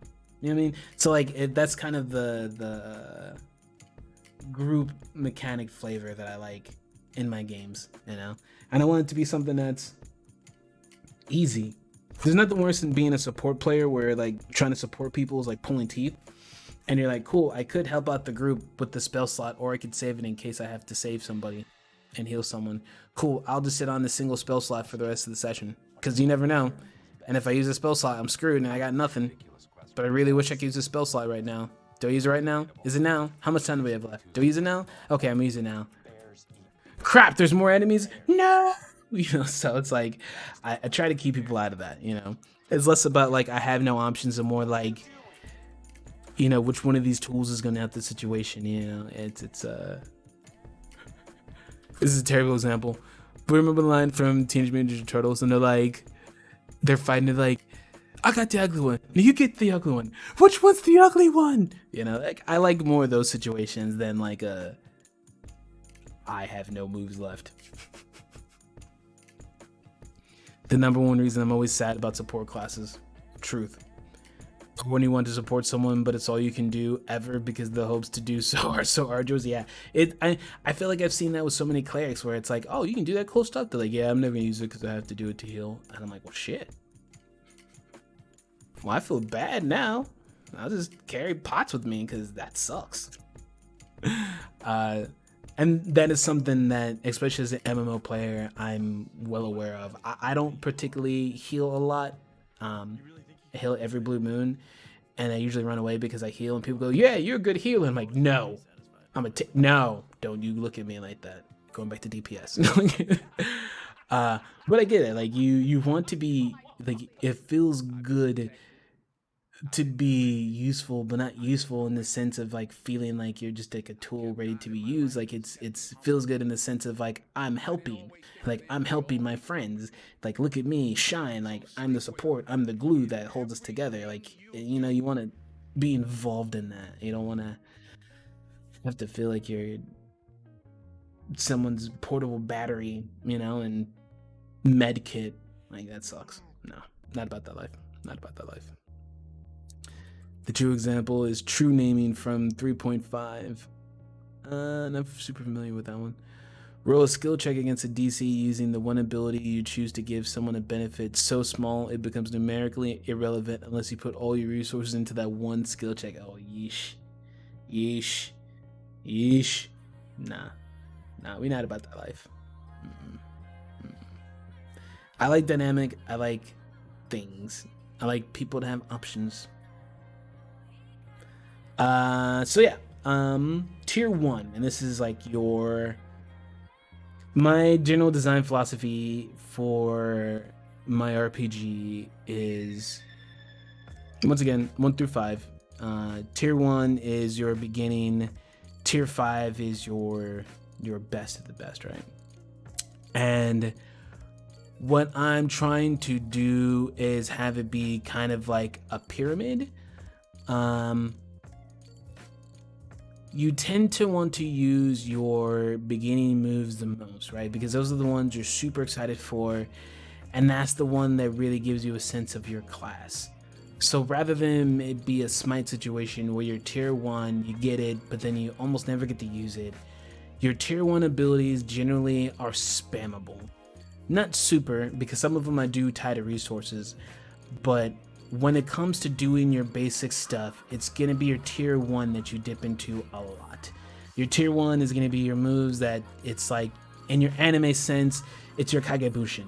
You know, it's your Shadow Clone, the first thing you learned, and then as you add more stuff, you get better at doing that, and you get more tricks to add to it, but it's still your bread and butter. You still find yourself going to it, and it just gets easier to use.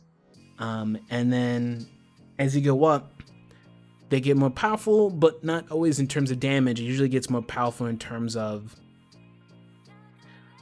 I don't want to say so much like action economics as it is there's a balance to it. Either they're a higher tier because what they have access to is more dangerous, they're a higher tier because they're more usable, you know, or vice versa. So there's a weight to it. And so you're always excited to get to your higher tier, but that doesn't mean you'll be throwing away your tier 1 abilities for a tier 3 ability. Or same thing with tier 5. Like, you ideally, if I was to look at someone's sheet who had a long living character in a Swordsfall game, I'd expect to see a couple of moves from every single tier. I would be disappointed in the design if they only had tier 1 through 2, and if they like only skimp for tier 5. You know, like, it's meant to flow together. You know, like, your ultimates hit hard because you get to bring them up, but like, your bread and butter is still your bread and butter. You know, I don't, like I said, always want you to have stuff to do. Always have stuff to do. And true name was so weirdly implemented. The Book of Exalted Deeds. I know these. Tome of Magic. That's because you like fun, Brandon. That's true. That's because I was a dude who like rolled a paladin and wasn't accepting the fact that all I could do was smite. So I was like, cool, what can I mix this stuff in with? And yeah, looking at that for Drifter as well. Don't want lower abilities to be useless. Yeah, I don't want any ability to be useless. I don't want any ability to be thrown away. Like, you took it, and it should always be usable somehow, some way. So tier 1 opening line, tier 1, the type is an opener. That one's kind of a give me because opening line opener. I did that one on purpose. 5 ranks, which literally means that you can buy into it 5 times. Few lines hit harder than the opening line to a lyrical Slavo. So literally it's just pretty straightforward. If successful, the Jalens can immediately add a cipher, 1 cipher per level. So this is where you can see how I use abilities to deliver other abilities or deliver effects. So opening line itself doesn't do a crazy amount of anything, right? Hitting a opening line by itself is kind of cool, but where's the beef?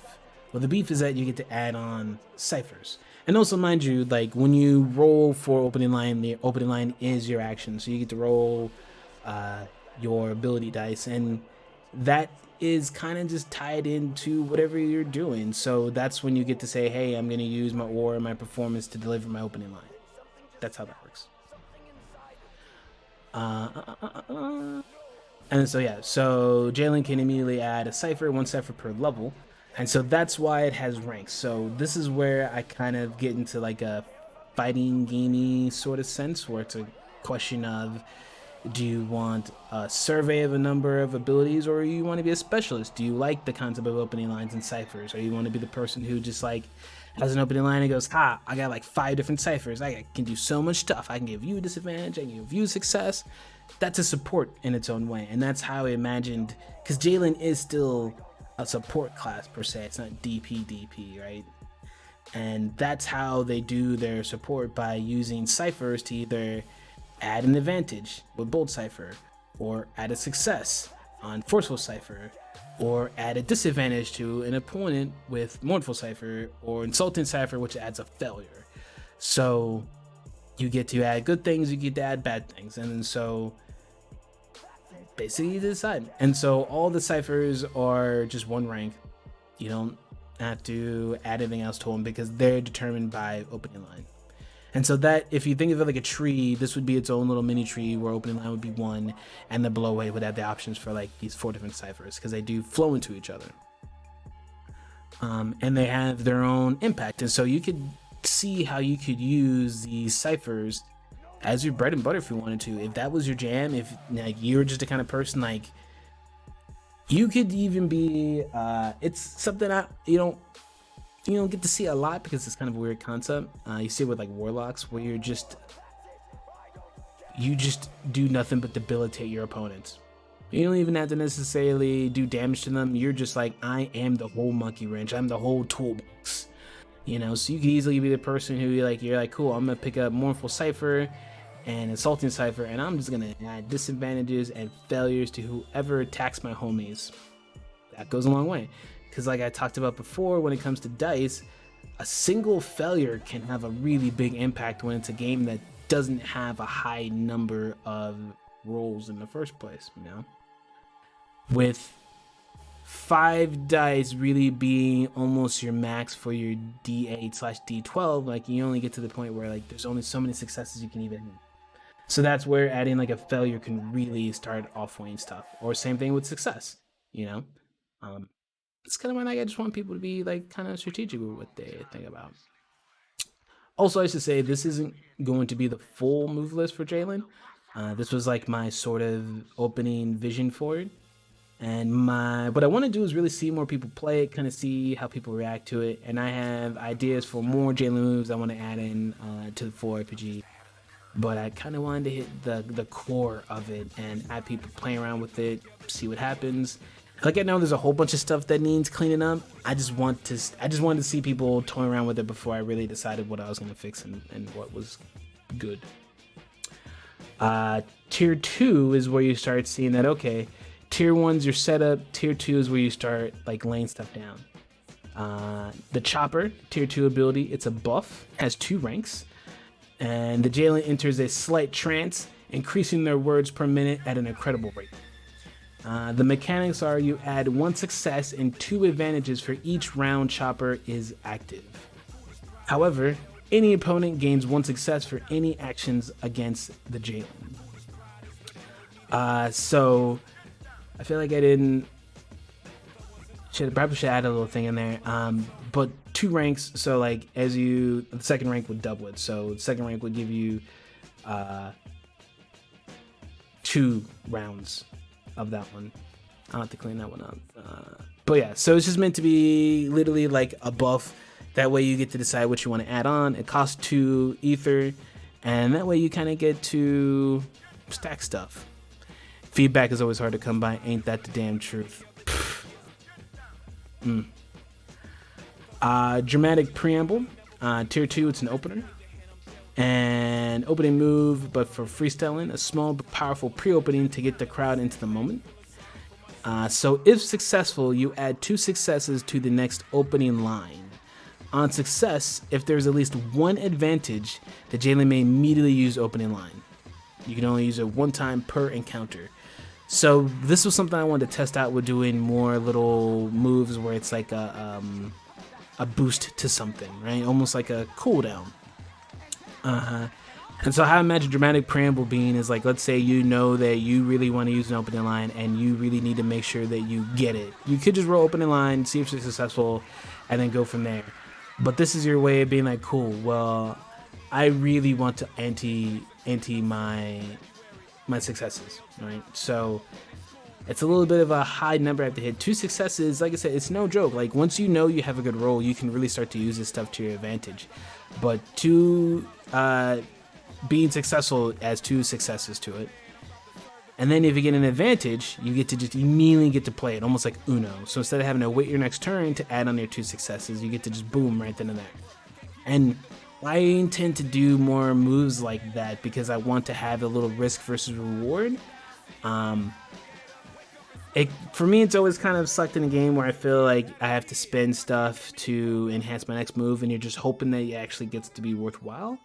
So for a lot of those moves that might be a temporary buff to your next turn, that's where I'm going to use advantages to their advantage, and set a certain number. Be like, hey, if you get one advantage, you can skip the whole waiting to your next turn. Do it right now, and I feel like that's a fun way of making advantages even matter even more. So having a certain amount of advantages, you get to really think about in terms of, okay, do I want to use it for this? Do I want to use it for that? Because once again, you can use it for multiple stuff. If you wanted to use it for the benefit of the situation, you could. Or you could burn it to immediately use opening line. Or you could give a luck to, your friend. There's options on your turn. And my goal is for there to be options every turn, but not so foreign that you're confused. Like, you always know what your options are. You're just like, which would be best for me and the party right now? RESPCTT, you know what that means to me. It is a finisher with 3 ranks. It costs 2 advantages. And yeah, when it's all said and done, and the last bar has been spent, it's the respect of the crowd that fuels Jalen, pushing them for an encore despite the wariness. So, mechanics are straightforward. You regain 2 ether. So that's important because there's not a lot of ways to regain energy ether in Swordsfall. It's one of the big changes I made from Genesis. Genesis kind of used a lot of that stuff to heal. Kind of makes the balance wonky in my opinion, because I would rather you be limited by your creativity at the moment, and then also knowing that you just can't sit there and just blast damage all the time. That if you run out of ether, if you don't have someone who can help you out with that, you have to think about that and use your turn to do it. And same thing with in terms of how the combat flow, because remember, you can do opener, transition, or finisher. So in that example, you do a dramatic preamble. Let's say you get that success and advantage. Boom, you do an opening line. You got 3 ranks in opening line, so you get to lay down 3 different ciphers. So you just gave someone 2 failures and a disadvantage, right? You're like, cool, good turn. And then at the end, like, because it's a finisher and you just did an opener, right? You hit him with that RESPCT, gain a couple mana points back, right? And it has 3 ranks. So depending on how you play, if you're the kind of person who likes to be aggressive with their moves and just launch stuff, because I know those people, it makes it even more important to add in something like an energy regainer to not just your rotation or however you want to say it, but to your sheet, knowing that now you have a way to get back energy, so now you can be a little bit more fun and free, you know what I mean? So options, a lot of this stuff I feel like will start to really pop once people really get down and dirty. Maybe not a ton of stuff that you would really immediately notice in some of the Kings unless you play like a decent session.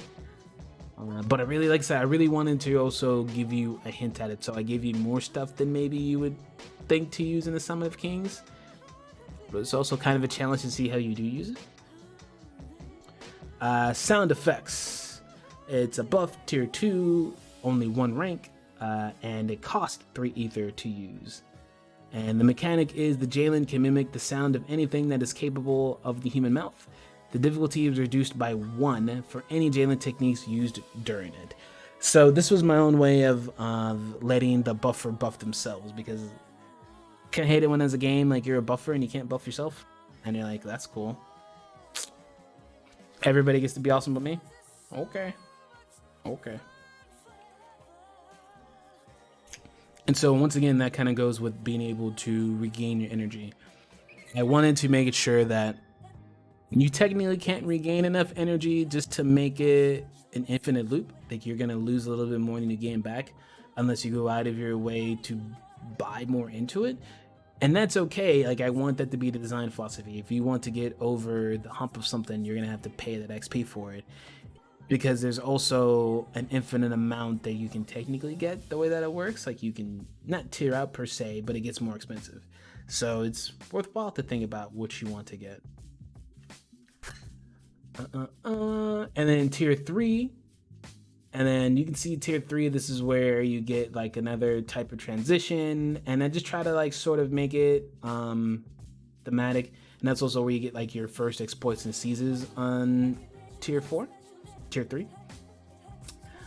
So inspirational verse is to transition, and a verse that gets the crowd and onlookers hyped.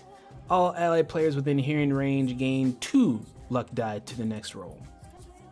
So by adding that transition, which you could use after an opening line or dramatic preamble, not only do they get to do a luck die because you did an action, but now you get to add another 2 luck to the next roll. So people get 3 luck if you decide to be inspirational. And that's, once again, it's like the sort of the rapid bard feel to it. And because it's something you can kind of choose and pick as you want to do your turn, you can really get creative, you know? You can know when it's time to do an inspirational verse because someone's about to do something and then swap it up, or, you know. There's also, I haven't put it in here, but I also had because like I said, I played mechanics. I different stuff to maybe do like different transitions, and because I do them in categories, it makes it really easy to understand how an opener and a transition or finisher works. And my goal is to let you always mix and match those, unless the move says you can't. So, the hook, it's a finisher, 2 ranks, costs 3 advantages. The hardest hitting move a Jalens can deliver. At rank 1, the amount of successes delivered is doubled. At rank 2, the hook ignores half of the opponent's armor rating rounded up. And at rank 3, the opponent's armor rating is ignored completely. And that stacks. So rank 1, double successes, half armor. Rank 3, double successes, ignores armor rating. So it's literally like a penetrating shot. That hard diss. The self-inspiring bard, right? I still want to see some legit rappers play this game. I wish they see Amazon. I would be super ready. Speed and flow. Tier 3, it's a passive. With practice comes speed, and the ability to speed and flow shows that in lyrics. Mechanics. An additional 1 cipher per level may be used. Stacks with the increased ciphers from opening line. And so this is where I wanted to add in moves that I thought were sneaky. Like, I can see this being one that a lot of people skip over at first, but it's actually one of the most like powerful moves in terms of how like it changes how you can play it, because it lets you double the amount of ciphers you get to use. And it stacks with opening line. So opening line already lets you get 5, so you can double it. So that lets you do 10 ciphers. That's a lot. You can do a lot. You can fuck up a lot of shit with that, you know. Now, granted, to like get there, you have to devote yourself to it, because that's 5 ranks of a tier 3 ability. But once again, if you do, it's pretty powerful. But that's one of those things that it's a cornerstone, you know, would you see some games use or something like that, like Path of Exile. Time to Riot. It's the first exploit you get access to. 1 rank, causes 2 enemy disadvantages. And yeah, the target gains 2 failures on their next defensive action. Straightforward. But you literally get to take their disadvantages that they roll, because that's what that means specifically. 2 enemy disadvantages. So if you are battling another Jalens and they roll 2 disadvantages on their turn, you get to spend that. Like, you don't take it away, right? But you're basically like, cool, that's a resource I'm using. I'm using 2 of your disadvantages to fuel my ability, which now I'm using that to give you 2 failures. For the moment, I have them as like using them and not necessarily taking them away. If it ends up being too OP, I might have it like replace it, so it's like you replace the 2 disadvantages with 2 failures. But as of right now, it's literally spending them and being like, cool, and you get this. It's like a Uno sort of vibe to it. So that way the disadvantages feel dynamic. You know, you can't just decide to dunk 2 failures on someone. They literally have to roll and have 2 disadvantages left over at the end of their turn, which in a way also makes it even more advantageous to not have a disadvantage, because knowing that someone else can play that against you, maybe now you're like, okay, well, now I will use X because I don't want to have to risk having disadvantages against this character, because last time that happened, I got 2 failures. You know, strategy. I try to add like what seems like strategy so that people can play around with it. I've seen like how games like Super Smash Brothers, like you get a lot of people playing a game and all of a sudden they find all the exploits that you never even dreamed of. And the last tier 3 ability is you drop this. It's an exploit as well, and it costs 3 enemy disads. And the mechanic is the player may do the same move as their opponent 1 time, and they get to remove 1 disadvantage from the dice pool result. Now this really works mainly like when you're talking about either Jalens or like something else what they could do. Like this wouldn't work if outside of Summon of Kings, you know, it was a Jalen versus like a Celestial Shield. You just can't use their abilities willy-nilly. But it's a nice sort of punishment on a same class, like a Jalen versus Jalen. So basically, if someone has a really good roll, you literally get to spend 3 disadvantages. Well, I guess not a good roll, but let's say they do a move that might be cool, but they fail it, you get to take 3 disadvantages and be like, cool. Well, I'm going to do exactly what they did, even if you didn't have the move. And then you get to re-roll that and remove 1 disadvantage. So it's like, I'm going to do what you did, but better. That's one of the ones I want to see more people use, because when I did it on my own playtesting, it wasn't too bad. I'm just curious to see like what kind of crazy stuff happens if people start doing it. So it's also why I really want people to do Summon of Kings, because it's a really good way for me to beta test the game. Honestly, like I get to play around with mechanics that I don't know how dangerous they'll be, and it's a lot easier for me to play around in like a game that is essentially $10 that eventually I'm gonna like sell for 5 than it is for like my full RPG. So let's see, we're 2 hours in. Let's do a giveaway. We're gonna give away a copy of Summon of Kings.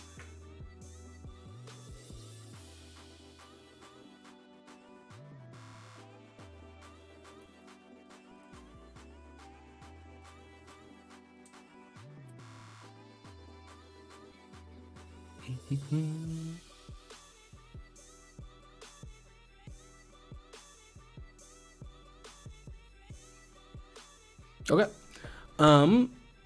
Exclamation point raffle. If you want to get entered in to win a PDF copy of Les Summit of Kings.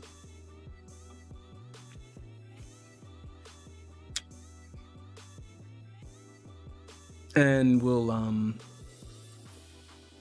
do the entry when I'm done getting through the abilities.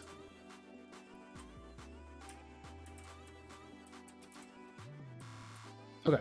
And then tier 4 is look into my eyes and tell me which. Love Bone Thugs Army. Tier 4, it is an active ability. 2 ranks, cost 4 ether. And then the mechanics is whatever details the Jalen is capable of articulating is felt by the target. Anything from smell, taste, hearing, to touch. So that's one of the abilities that's not really codified per se. Like I didn't want to add in like a hardcore stat or anything like that. Instead, it's I wanted to use an opportunity to have like sort of a RP moment, almost like a combat, you know? So you get to literally say what someone feels, smells. It's a very like almost ninja ability, you know? Because I could see using someone to change like a smell that they have to go along with the rhyme or things like that that might give them a thematic disadvantage. It's something I really wanted to play around with. We'll see how people use it because I'm curious. But also, like, I want to play around more with abilities that do more than stats, you know, because it's cool to codify stuff, but at the same time, I want it to be more dynamic than that. I really want it to be about feeling like that profession and feeling like you have all the tools to be like this badass at it, you know? Snap. I guess people don't want this game. There's only like only CA Burlitz wants it. Nobody wants my raffle. Get your head in the game.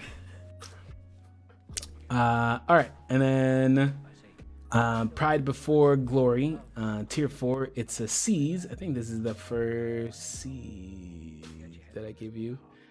And then it uses 2 enemy advantages, and then that literally lets you roll 1d6. The result is the amount of pride regained. So this one is just like a straight up way to get health back. And health isn't really something I wanted to throw around a lot.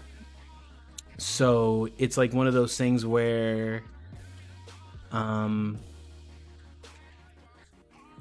not self-sustained per se, but I wanted to give that sense of how you could take care of yourself, especially like in a tournament. But the cost is pretty steep. It's a tier 4 ability, which is pretty high, and only being able to roll like 1d6 and having just that, like, it's gonna be between 1 and 6. Like, you really have to start adding more ranks on it to actually get anywhere with it. And so it can be used a number of times per encounter per rank. So, because you're not meant to be healer, it's just meant to be stopgap. And then Verbal Imprint is tier 4. It's a finisher with 5 ranks, costs 4 advantages. And the mechanics is, if successful, the Jalens is able to give the target a 1-word command that must be obeyed. Each rank adds an additional word to the command. So with this one, I wanted it to be separate from something like a dominate or mind control or whatnot. I want it to be more like it says, like a verbal imprint, you know? I wanted to have an extension of like what it feels like to have a diss where someone's like, and then like, what was one? There was this video. This kid just said this one line, just dissed to this adult, and I felt it in my soul. God, what was it? I don't remember what it was, but it was just savage. But it's just that kind of thing. It's just like that 1 or 2 word diss or line that just gets in your head and you just can't get out of your head. And it's not quite the same as mind control, you know? Like, I also wanted to be that fun because it's like, I think about it like a rap songs or it's just like, as like 1 or 2, like, break yourself. You're like, what? So stuff like that. And with tier 4 abilities, I wanted to have RP stuff that also felt enforceable. Because sometimes the only downside with something like, well, I guess it depends how you look at it. Having seen how people have taken some abilities, it made me realize that you just can't put in something that could be seen as problematic and then let people go about their business, right? You have to kind of make it clear what it's about, what its limitations can do, and try to limit the weird stuff that inevitably comes with control over a mind. So I really wanted to feel more like a simple and like magical command, but like you can't make someone do something they wouldn't do. Like, you're leaving an impression. It's like the classic, like, would you mind getting this for me? And if you say it in a certain way, people can't necessarily tell if it was a charm or not, because you're like, oh, well, they said it nicely. Nah, it was like a charm. And I wanted to feel more like that. So with verbal imprint, it's by word base, so that it feels more like a limited command. Kind of like how, if you've seen like The Witcher, how like Geralt has to do. It's very defined, so therefore it's more situational and less like open to being skeezy. It almost sounds like the Bioshock "Would you kindly?" It's. I've always liked that because it's a real world concept in terms of how you brainwash people. Which, side note, we talk about brainwashing like it's sci-fi, but brainwashing is a very real thing. There's literally books on it. Like, kind of ridiculous how easy the brain is susceptible to certain patterns and manipulation. And so like the would you kindly is a perfect example, because it's a very innocuous phrasing that is itself a command but isn't a command. And that's kind of like what I'm trying to go for verbal imprint. So that's like a perfect example. I find that stuff kind of fun, and I feel like if you codify it, it makes it but still gives you that RP-ness. So like I said, one of those things I want to see people play around with because I'm curious in how they'll use it.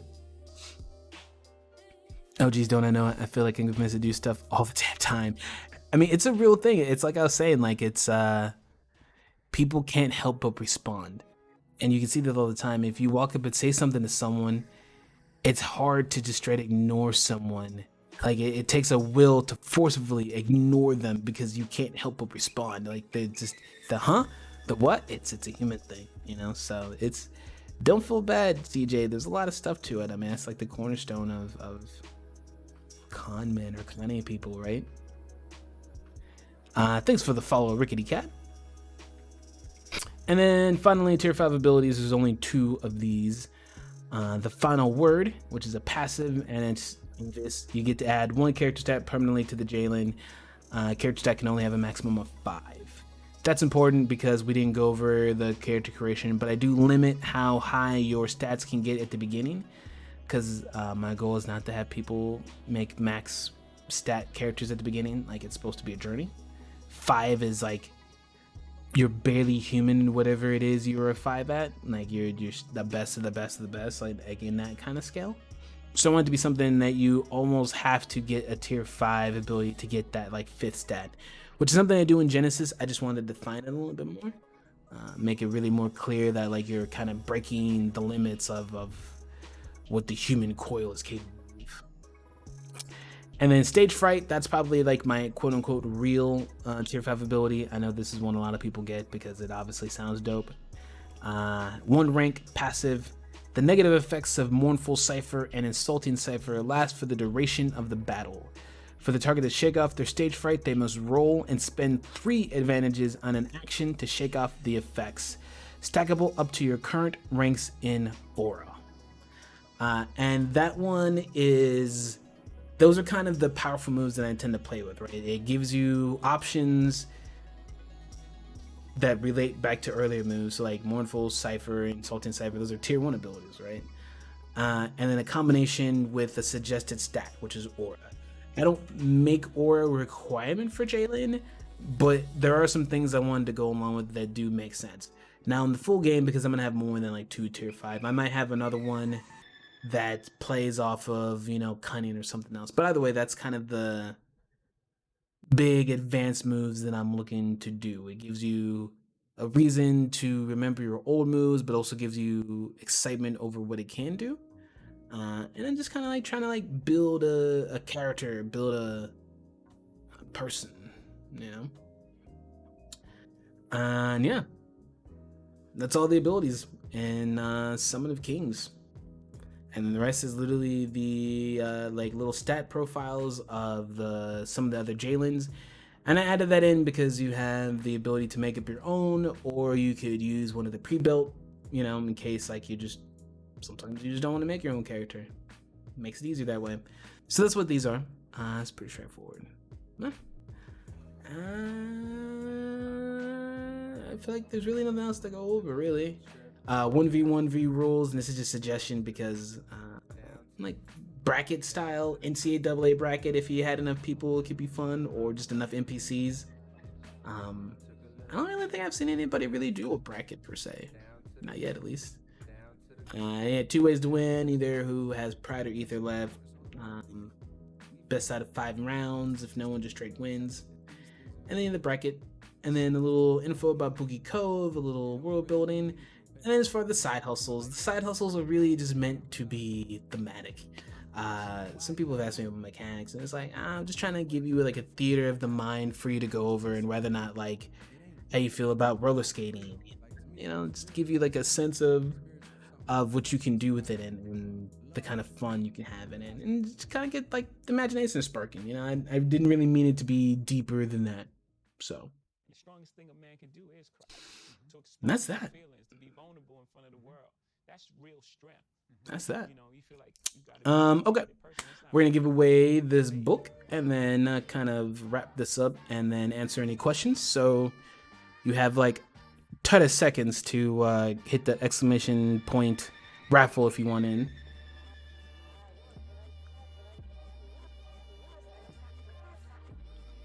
Roller skating, hell yeah. You know how we do. Roller skating. Roller skate. Ride. Bounce. All right. Going once. Going twice. You will no longer enter the raffle. And the winner is a CA. If you would email me after the stream to get your copy, or Discord. I don't know if you're in the Discord.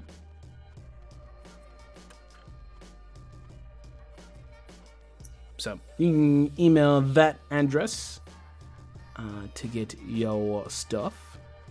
And yeah. So, any questions? I hope there's questions, unless everybody's been asleep this whole time. Questions about Summon of Kings? Questions about how you want to do with the character? How you play at the table? I expect everybody to like share this video with people, because I feel like people always ask me questions afterwards, and I'm like, I had a whole Q&A. Because I can answer questions. I can answer all the questions. All the questions.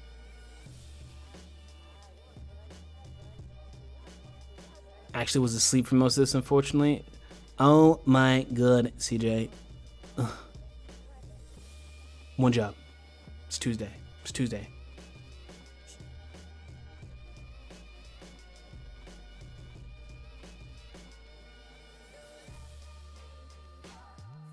It always happens. I missed half of it.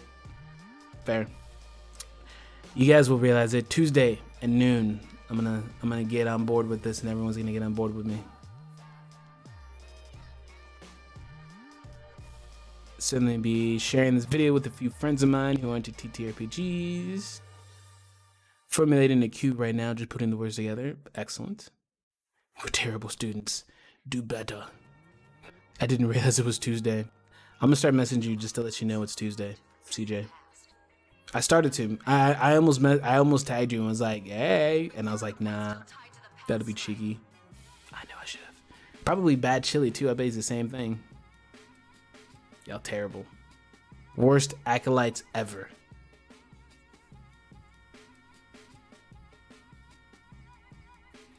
This one seems like it'd be a lot more fun than most, to be honest. I'm trying, Sapphire. Like, my goal really is to have people have fun. If they're not having fun, I feel like I wasted my time writing the thing. I thought it was Friday for some reason. This guy.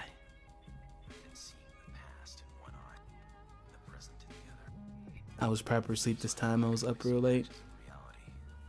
No message would have reached me. So skills plus stats is how you deal with most resolutions. Yep. Are the abilities, tiered abilities, going to be used for other things? Well, the abilities, I mean, techniques are techniques, right? So the techniques, I think of them like in a fighting game sense. Like a technique is something special. It has a name because it does something special, right? It's the kind of game where your actions, whatever you say it is, and you're just deciding what combination of stats and skills to use. And your techniques are your specialized ways of doing something. So you could use, like, there's no rule that says you have to use a cipher in combat. Like, a cipher can be used in a lot of different ways. So I just leave it open like that so that people can think about more about how they would want to use that in a situation.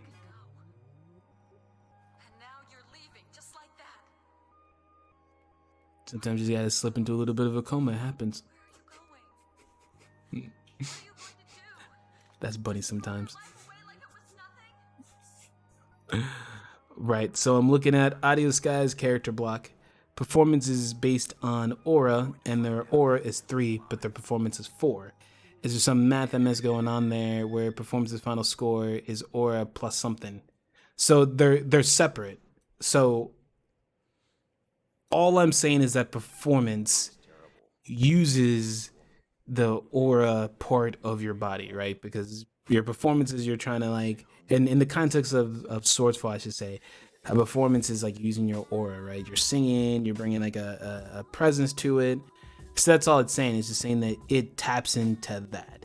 That doesn't mean your raw aura is better than your performance. That's the equivalent of like someone who's a really good artist, but like they don't look the sexiest on the cover. They don't have like a presence. But if you close your eyes and listen to them, you're like, that would be someone with a high performance but a low aura.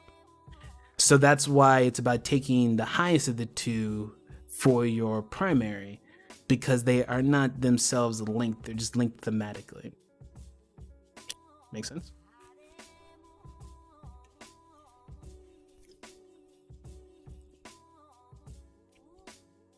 And I also list them together so you understand like what powers them, because I use that as a goalpost for my own design, right? So because I know that performance is an aura skill, when I play around with stuff that is aura based, I know that it can affect somehow these skills, or vice versa. So sometimes it's about how I keep things straight thematically, but number wise, it's really more about like what you decide to apply to.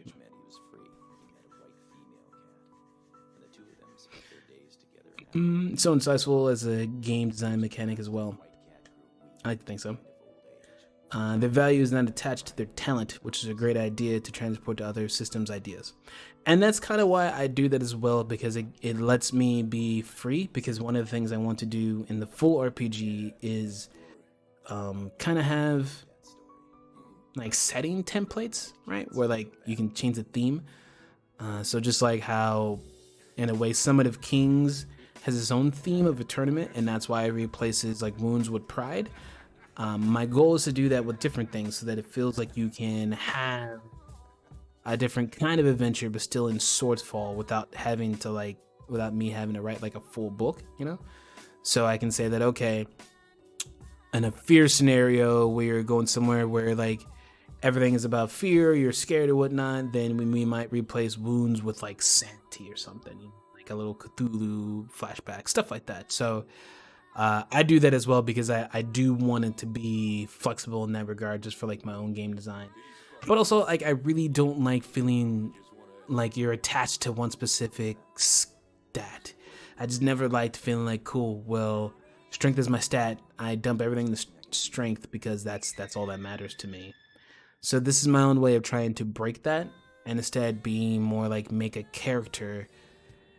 Because that way, if you decide to make someone who is heavy into aura and cunning, you don't feel like you completely hosed yourself in this aspect, because you can make up for with this skill, you know, stuff like that. Like, you could be someone with a low aura and then be hella charming.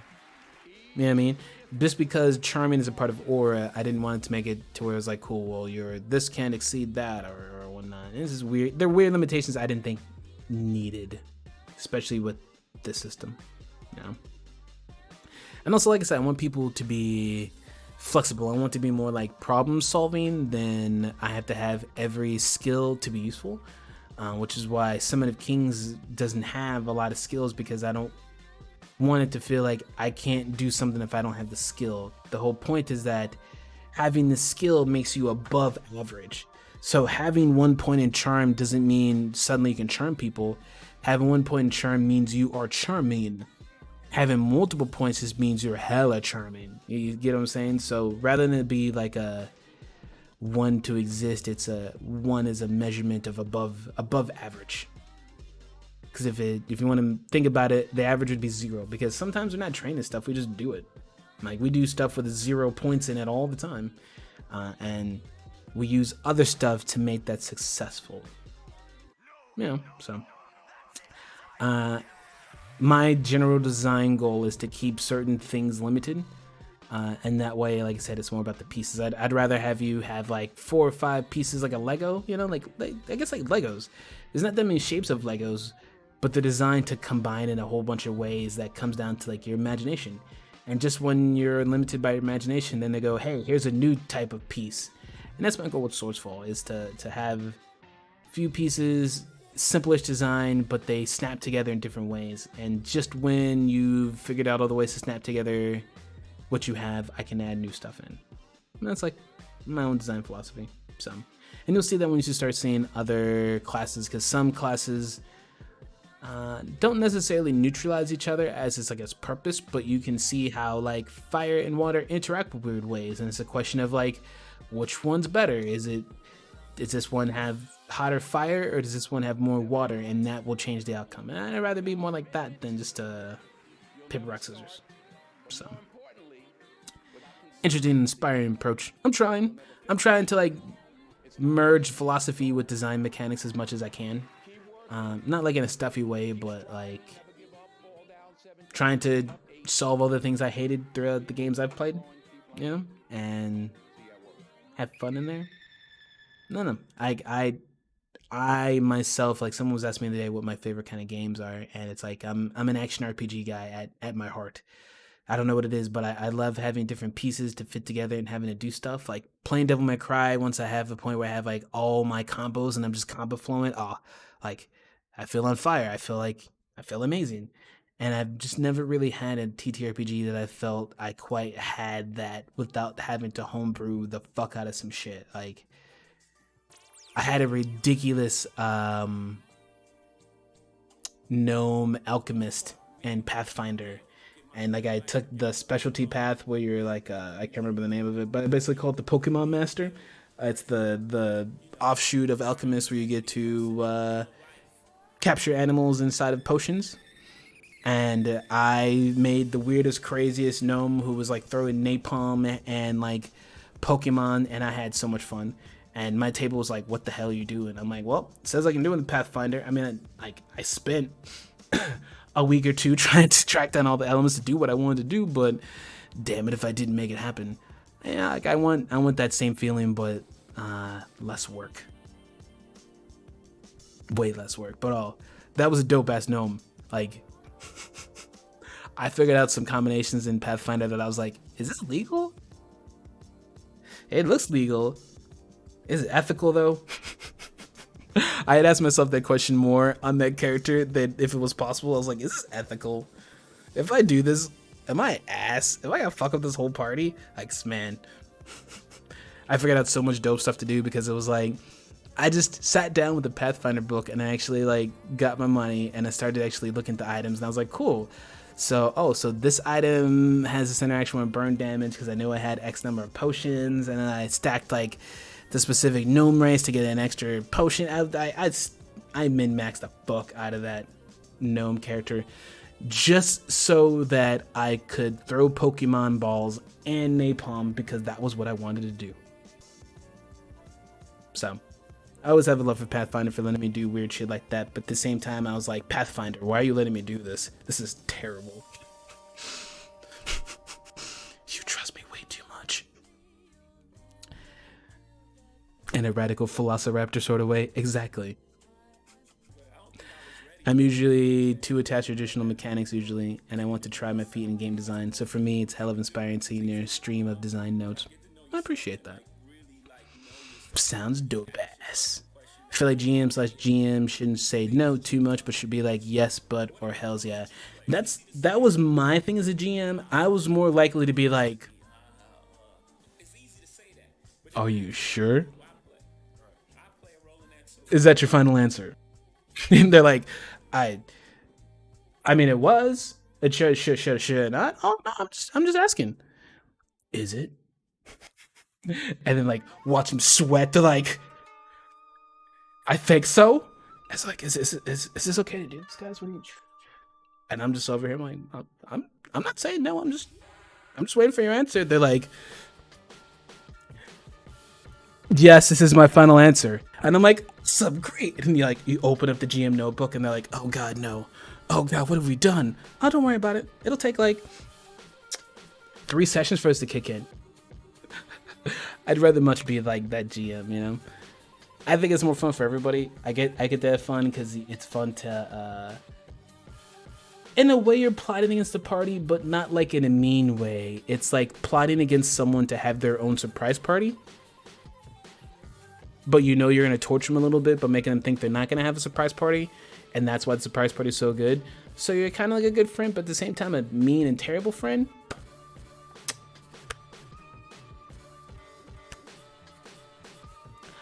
I think the summary of Pathfinder's power scale is that my friend showed me how to make a character who can make everyone's character with 30 feet take 24 con damage, no save as a standard action. Yup. And then I said, I think I'm done with Pathfinder then. Yeah, Pathfinder lets you do crazy stuff. And you know, I never know how to feel about that kind of stuff because I've done enough game design to understand that you can only decide how a tool is used as long as it's in your hands. Once you give it to the hands of a player, it's done. It's GG. They're gonna use their shit in ways you never intended, never wanted, never asked for. But hey, now they are with a hammer trying to screw in this thing, and you're like, what are you doing? We have screwdrivers over here. They're like, yeah, but I like this hammer. You're like, okay. Okay.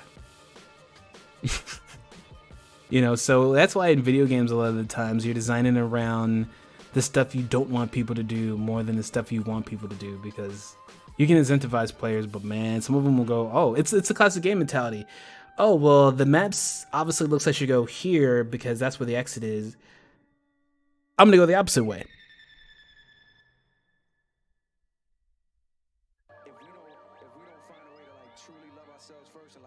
3.5 for me was like that. It was official, but should I? It was a philosophical question of not if I can, but if I should. Yeah, 3.5 was like that a lot. Especially when I merged my Dark Avenger with my Paladin. That shit was mean. I think people sometimes think I don't play D&D or these systems because like I rag on them, and it's like, if anything, like I don't like it because I played them and I was like, I can break this so much, and I hate having to tempt my own fate of being like, every time I make a character being like, cool, now to unlearn all the ways I know how to break the party in the game and be totally mean and make an acceptable character that can play along with other random people.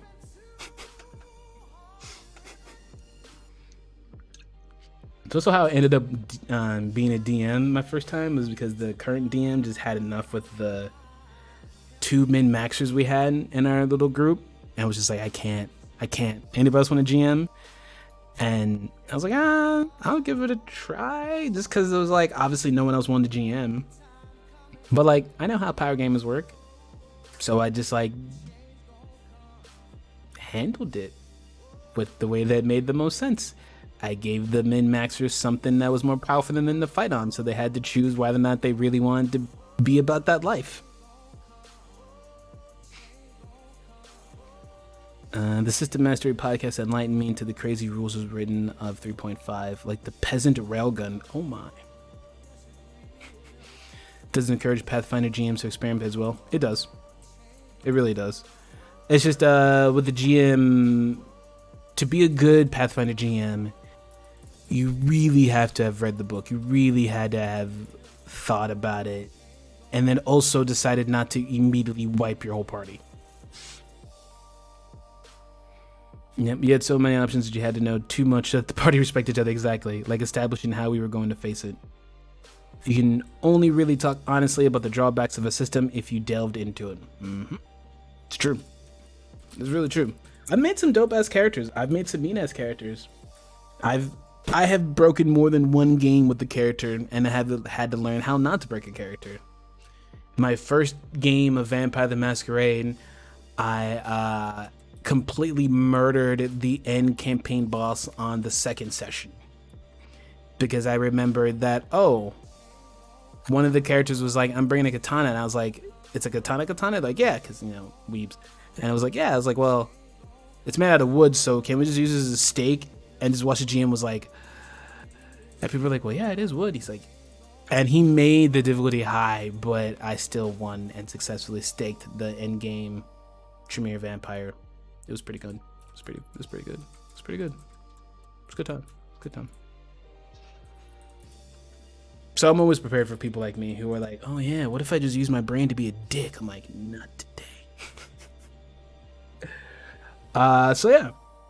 Some of the kings, everybody.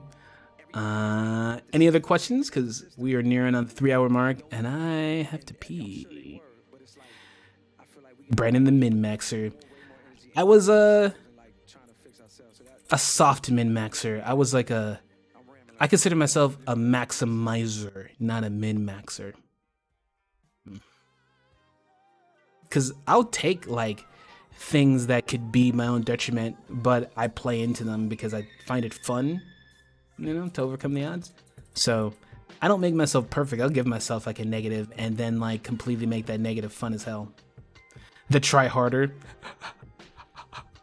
I'm definitely one of those people. I get a real sense of pleasure out of utilizing something to its maximum. Let's say maximizer. Like if you give me a tool, I love to figure out all the ways I can use the tool and understand the tool as good as a tool maker. Like that's my satisfaction. I'm like, like I know what I'm doing. Like I feel good when I feel like I know what I'm doing. So like I can't help myself, So if I make a character in a game, it doesn't have to be OP. He just has to be able to do whatever it is I've wanted him to do. And if like that's as simple as like be social or whatever, I just make sure I have the tools to do what I want to do. I've always been that kind of like player. But I also like to get into the game and like work with the DMs and whatnot. Like I never want to ruin the game for anybody. Like I never want that. But like, you're gonna remember my character. Yeah, I don't know. I like that sort of thing. I've had games where like I've let GMs completely decide my character's backstory, and that's been fun playing into that and dealing with that kind of stuff. So, I just like to know my character, and I like to have a plan. And if you give me like a system to play with, I'm gonna play in it. So Did you make your PCs, your NPCs when you DM'd? Sometimes. It usually depends. If I was playing like a standard game, then we make whatever. But I'd have like a few games where like was like my own homebrew story. And yeah, like I would bring like, especially like Vampire, because I played that one for a lot. So I'd literally keep the old characters I'd make and would use them as like NPCs or like background characters, stuff like that. For sure. To me, that's like one of the most fun things. I feel like that character never really dies when you do that. If I just use my brain to be a dick. You gotta be prepared for clever play when GMing. You should never discourage or punish well thought out plans. Yep. Nope. I always like to think of it as like, I try to usually encourage. I just like them to have to realize that like everything has a consequence. And it's not a punishment, but like you do a thing happens. And it's fun to watch players kind of decide like what's worth it. And it's fun to like throw in the wrench and be like, haha, you thought this was gonna be terrible, but good things happen. And you thought good things, but terrible things. But like as long as it feels like it weighs in the world and you're looking forward to it, like a plot to the next episode, I'm definitely one of those GMs. I have had the tendency to try to make each session feel like a little 1-hour episode with like, a starting point and a crescendo. You can't always, because sometimes encounters just take forever, but generally I try to. The try harder, the will actually player. I usually like I trade like I'm not so into rules that I can usually actually. I'll know my rules for my character. Like I could tell you whatever my class is doing. I have no fucking idea what your class is doing. But I know what these 8 abilities on my sheet can do, and I've thought about all the different ways I can use them. So I'm the actually when it comes to that. So power gaming versus alpha gaming. Fair. Man, I'm a lot playing on my min. I get the kick out of maxi mistakes. It's like I really love having a character that feels like a character has flaws, but like figures out a way to like not negate them, but like overcome them, Do you have any NPCs that are reoccurring in the campaigns you GM, regardless of genre or game?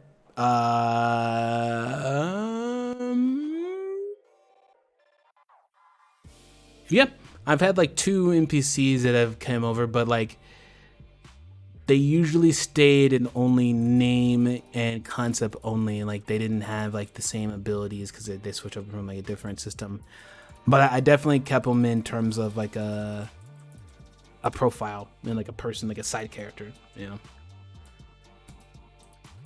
The 1 hour episode approach seems a good philosophy. It usually works out pretty well, because usually if you plan for 1 hour session, it ends up a 4 hour session.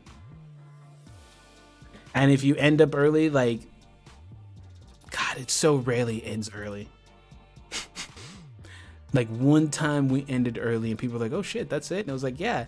And then like all of a sudden, like people got to realize how much I hadn't gone shopping or added that stuff up in. So it ended up like the rest of the 2 hours, people did all the stuff that I was like, you hadn't done that in how long? Okay,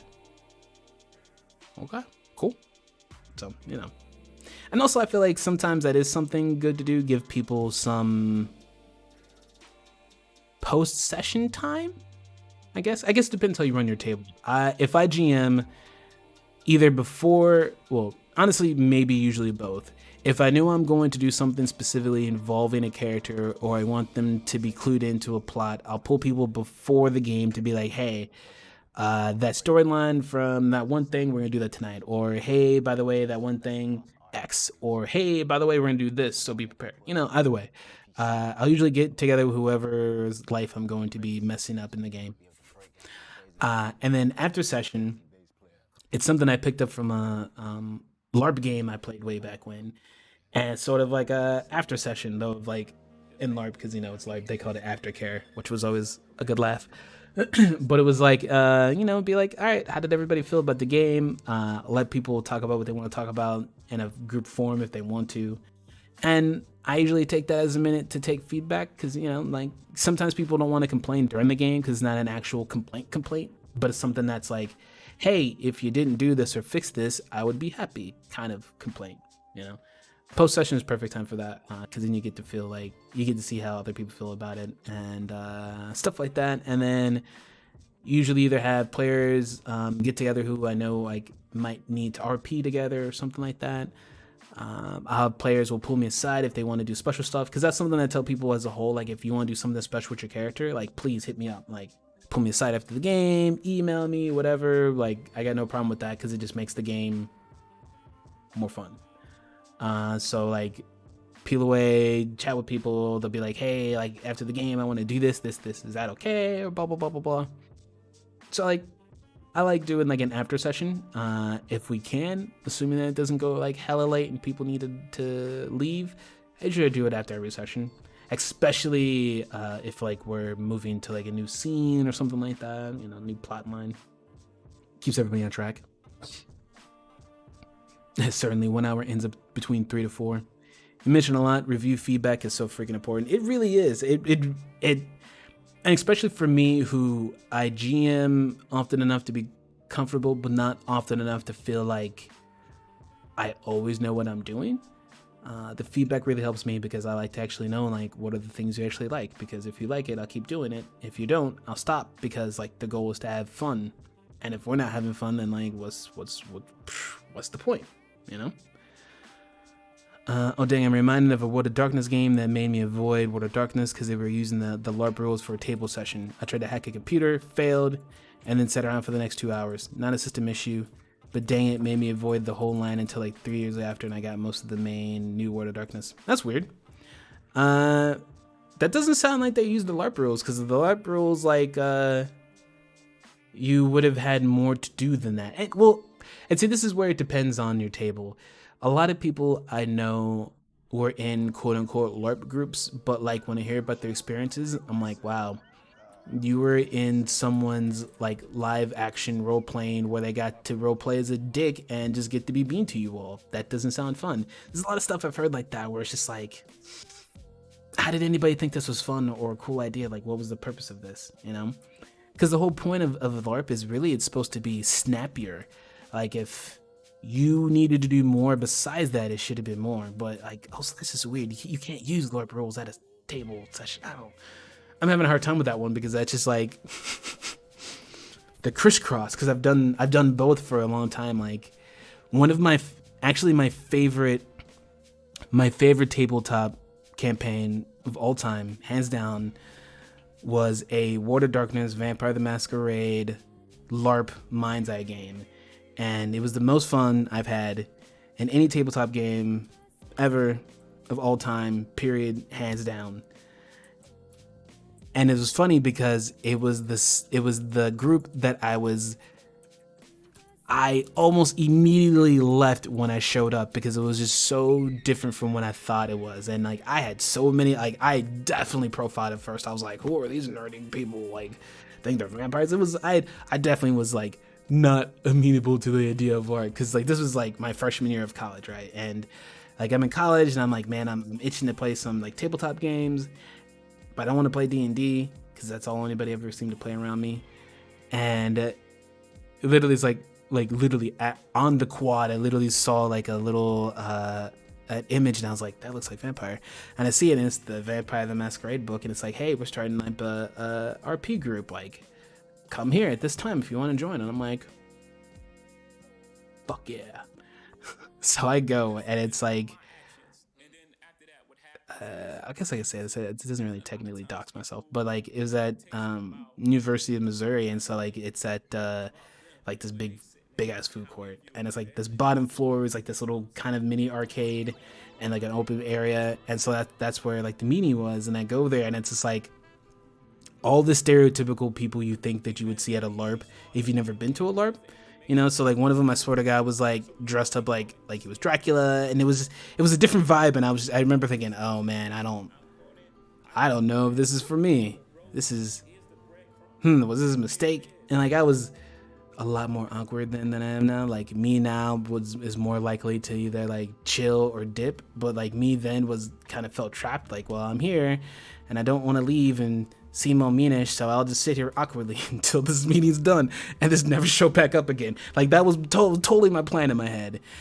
And to show that like stereotypes are bullshit and you should never like judge a book by a cover, like the meeting starts, they start talking, they all immediately come off as cool, and I just like it took me like a day or two to sink in. It was like, bro, you profiled the fuck out of them. That was terrible, but like I did.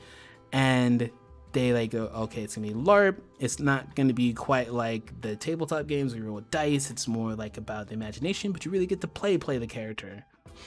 And I was like kind of intrigued, but I was also kind of like, I guess it's like cool to do until I can get into like a real vampire game.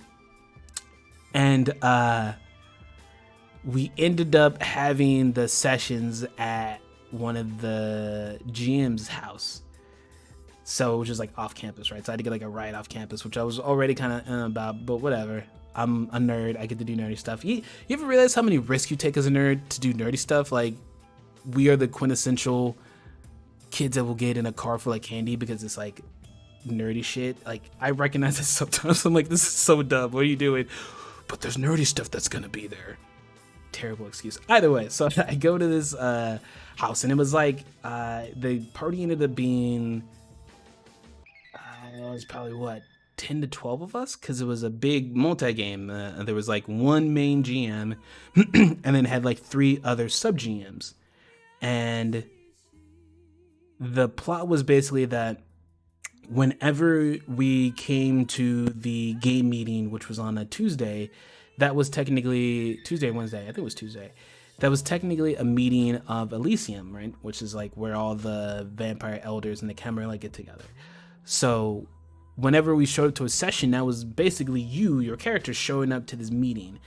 And so like the first part of the game would be whatever the official vampire meeting was, where they talk about like what's going on and like kind of news. It felt like a weird meeting of like middle management. But I was actually kind of impressed because I was like, people were really like getting into this, and it didn't feel creepy. It just felt like people that were like, it was like hanging out with scene kids and like theater kids, but like it was nerdy. It was dope. I started to get why they were into it. I'm like, okay, and like they really are into it in like an actual way, not like I'm a vampire. Like no, they really thought about what their character was gonna do in this political intrigue. I was like, okay, this is different, but I can fuck with this. So I make my character, and I had decided that I was going to specifically make a character very different from my other vampires, which up until that point I made like Asimite and Gangrel, like, you know, I mean, I was like on a trope a little bit, and I told myself I wanted to do something different. And Toreador are always like the most bashed clan in Vampire the Masquerade, like always, by everybody, I swear. And I was like, you know what, I'm gonna make a Toreador. And it's gonna be badass. That's gonna be my goal, right? So I'm like, okay, who am I gonna make for my character? And I had my idea was like, okay, I want to be a humanesque vampire. We're gonna have some fun. So what I ended up doing is I named him M, which I basically took more or less the look of El Mariachi from El Mariachi / Desperado, right? And he was a guitar player and he had like 5 appearances. He was like just stupid hot. And I put like most of the rest of my points into like connections and social status and money. And my goal was just to be the ultimate socialite, right? Ultimate socialite. And I put like the rest of like my charge into 2 ghouls that I had, because I decided like M's gonna need some human help because he's not gonna be a fighting vampire, right? He's gonna be more of a social butterfly. So it makes it easier when you have humans that are amenable to you. So I make 2 ghouls, and I put pretty much the remaining of my stuff into making sure the ghouls were. If you play vampire, you know how like you can amp up ghouls a little bit so they actually have like abilities and whatnot. So that's what I did, and it was Armand and I think it was Emmanuel was the other one. And so I had this whole thing going on. Like I just had a plan. I was like, yes, they're never going to suspect this guy because I'm gonna play him like everybody thinks you're supposed to be toreadors, right? Where you're about art and you're flighty and like I don't even fight. Like how do I fight? Like oh my god, I'm just here for the art. I love art, and like I played into it hard. And so like the way that group ran was they ran it kind of like a textbook version of like a coterie, right? Where you have your prince, and then you have like the rest of your anarchs and stuff, and like who lead like the clans in that town and whatnot. And so whatever clan you were, you had to be accepted by the primarch of whoever was leading the clan, right? So in that game, since I was a Toreador, story-wise, I had to be accepted into the Toreador clan by this Primarch, right? This Primeval. Primeval. I don't remember which one it is. The head of the clan in the area. And technically, it's like you have to take a boon because like they're responsible for you, but if you fuck up, then it's like they had to take it. So there's like a little bit going forth. And so I had watched enough to see that people really use that favor of having to be led into a clan as like getting a favor out of the new players, right? It was like you pretty much were you already owed someone just by walking in the door. It was kind of a slick scheme. I was like, okay, like the newbie has to automatically owe someone. I was like, cool, I'm rich, so I don't really have to live with anybody. I just have to be nice enough to get some territory, right? So I show up, I do the whole thing, and I'm like, oh yeah, I got pledged myself to the Toreador clan, and oh yeah, and people are like, oh yeah, nice to meet you, and I'm like, oh yeah, my name is M, and I play guitar, and it's great, and like I love art, like it was great. I totally played it like I was just super flighty, and I just wanted to be there to like drink wine and play guitar and hit on like humans that I can't have sex with. Like I was going for that trope because I know that also. Whatever players read, players have a tendency to believe, regardless if the game tells them otherwise. In the meantime, right, I'm trying to figure out, okay, like how can I get like a little power? What's going on? What can I do? Mind you, I never played LARP before. I'd only played like the tabletop version, so I had to get used to the LARP rules. But LARP rules have like interesting little, I've called a loophole or whatnot, but you can learn a discipline a lot easier and a lot cheaper XP wise if another vampire teaches it to you. It's just usually in the game, there's no reason for a vampire to teach you their discipline. It's almost always to their disadvantage, so it never ever really happens. So what I started doing, because as a Toreador, you don't really get any like heavy, hard-hitting disciplines. I knew I needed 1 or 2 in case somebody like wanted to step on me, because it is a political game when you get into LARP. Like people are trying to like jockey for position and stuff like that, and in addition to the stuff that happens outside of it.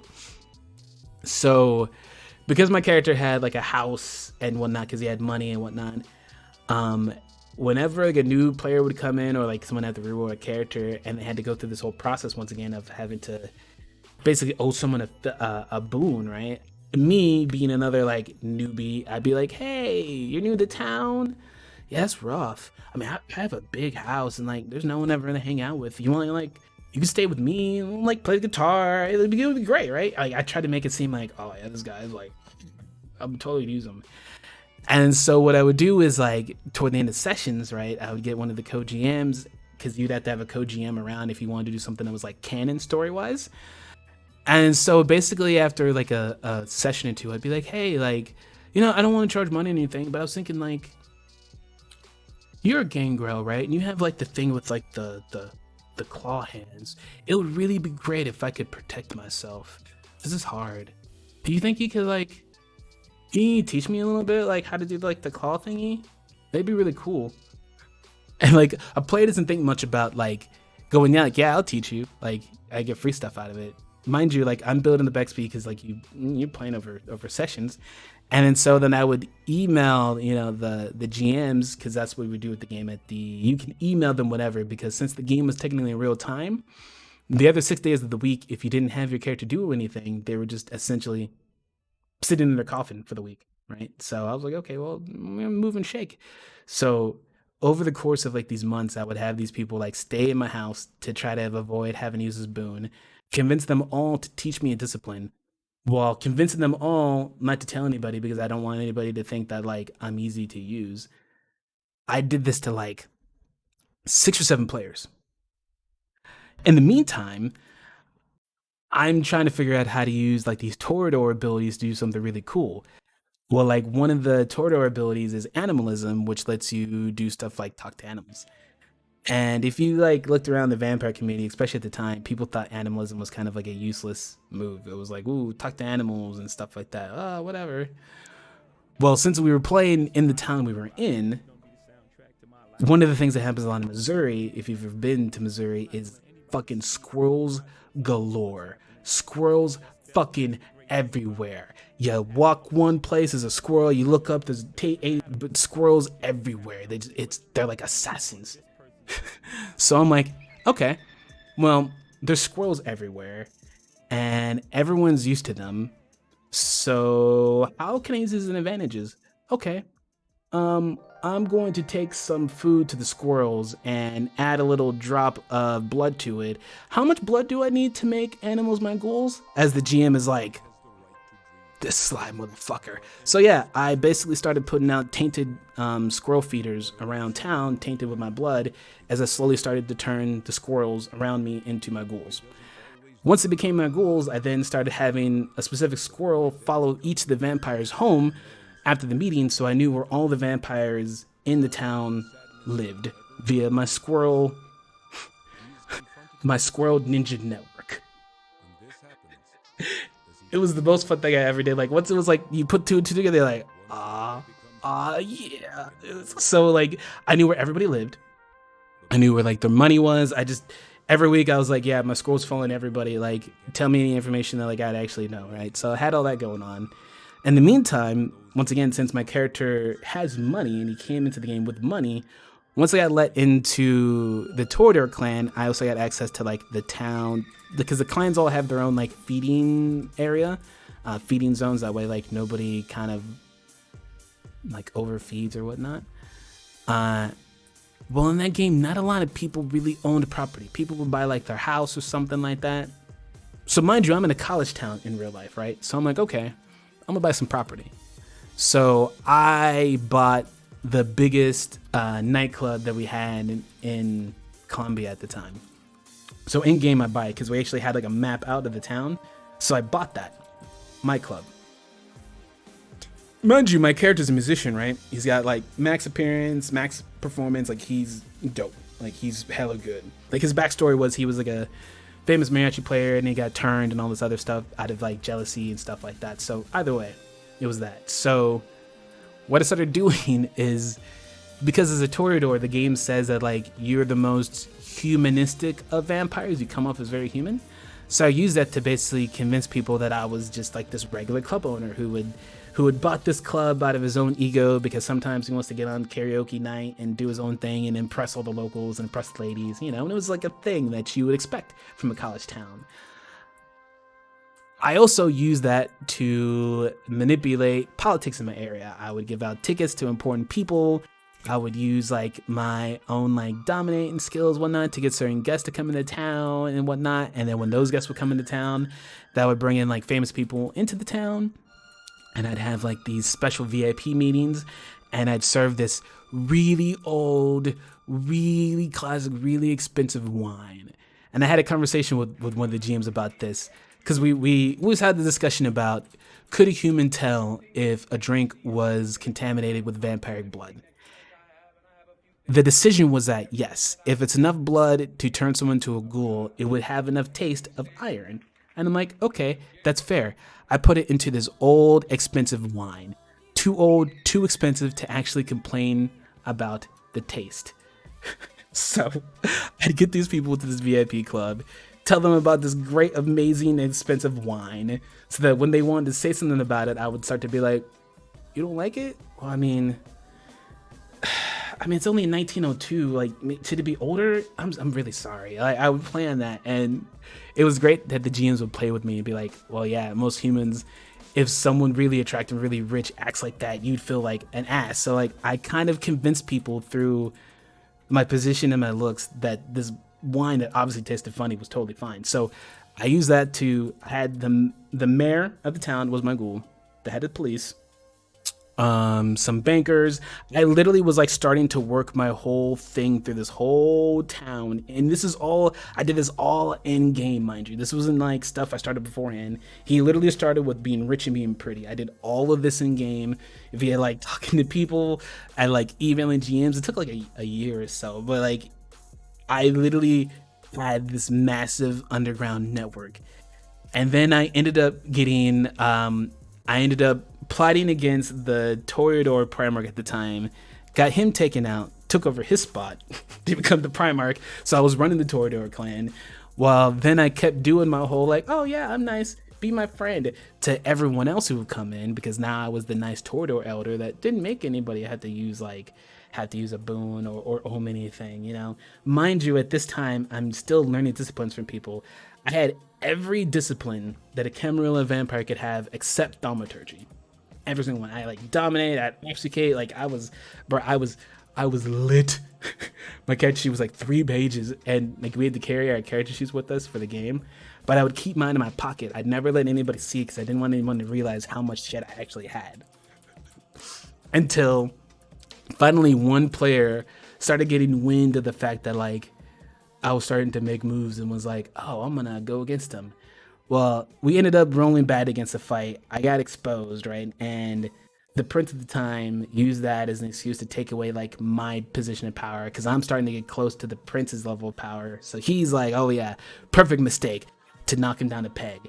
So that was when I was like kind of mad in game, because the player itself used out of game knowledge to do that. And I was like, that's messed up, bro. Like I did all this in game and you used out of game to try to like mess up my game. Like, I don't know about that.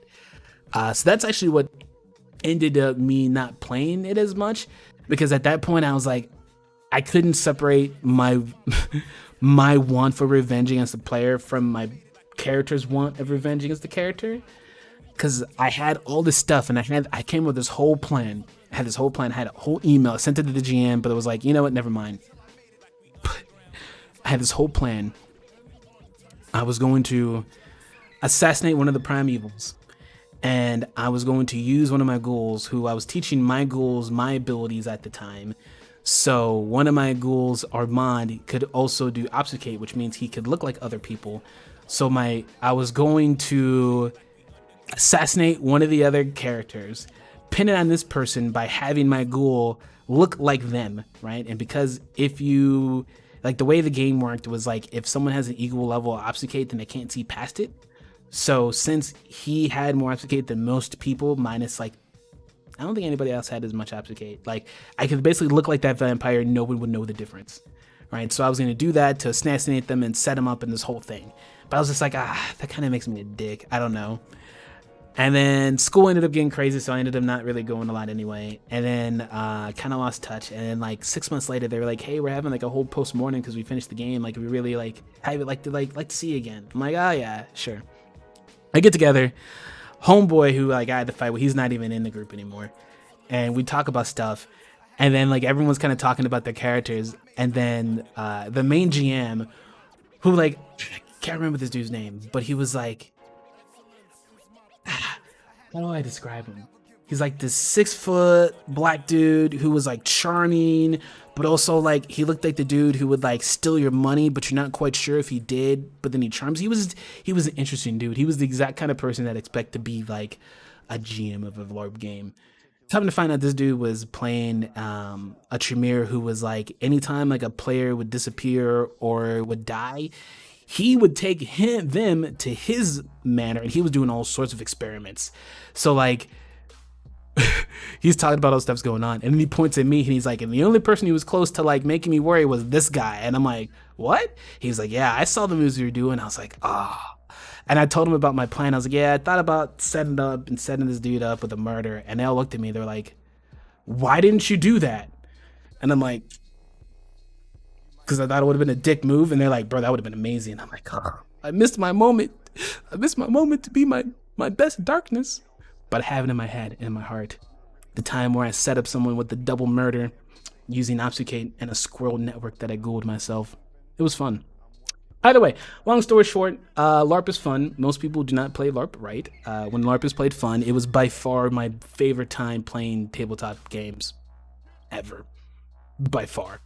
And it's like one of those experiences that I definitely remember and carry with me always. And I'm always looking for a reason to like interject that kind of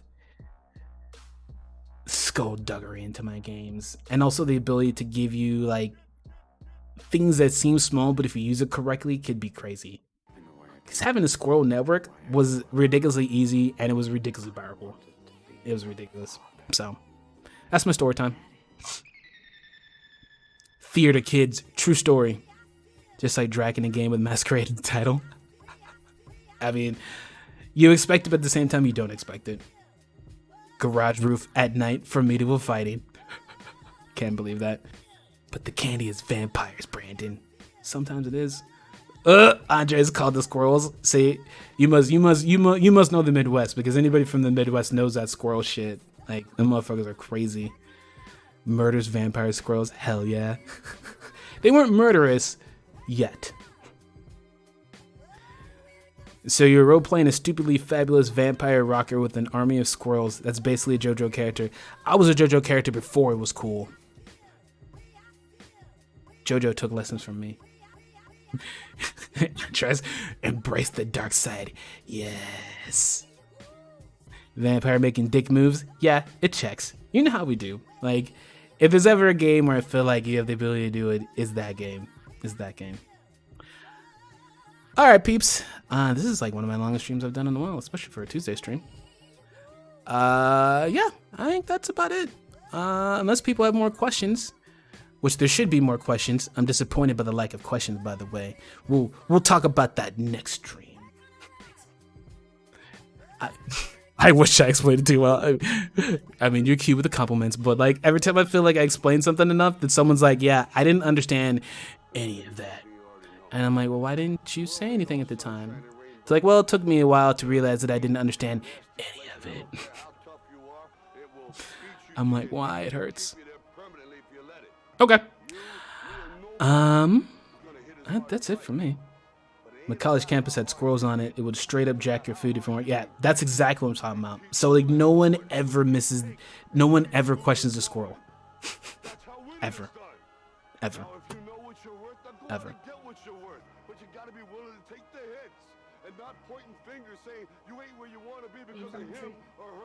The squirrel was like, fuck you. I need to catch up on Swordsfall lore, but now I gotta ask, Tikor vampires? Oh yeah, they exist. Well, let me say like this. The vampires aren't like what people think of as vampires. They're vampires like African vampires, which are not. They're not Twilight vampires. They're not fun, glitzy vampires. They're vampires that possess people, and they're vampires because they're made up of life. And because they're made up of light, when they possess you, light basically pours from every orifice in your body because you're possessed by a light vampire. That's how vampires work. So yeah. They're called awesome men. They do exist. Thank you for the follow, Sequester, LOL. Should we drop people off on...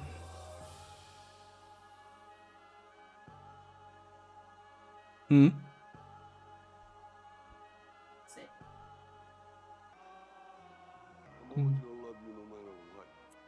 Let's see, where should we go? Everybody's playing Animal Crossing today. No hate on Animal Crossing, but like, I want to drive people off on something fancy. Fancy.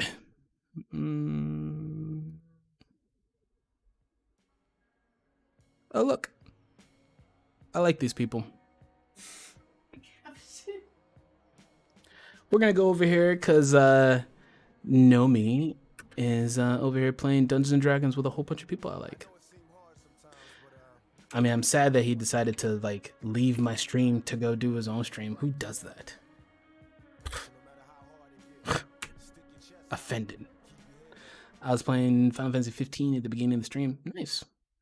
That's a game I like, but man, the last part of that last chapter is just like, why did you do that? All right, everybody. We're going to go over here and Rame Nomadic, who's playing D&D with a whole bunch of great people. If you can, yell out Swordsfall stream/raid, whatever the cool kids yell out when we raid stuff. I can't keep up with it. I don't know. Just make me look cool. Holler at people. You know what it's. You know what I like. You know what I like.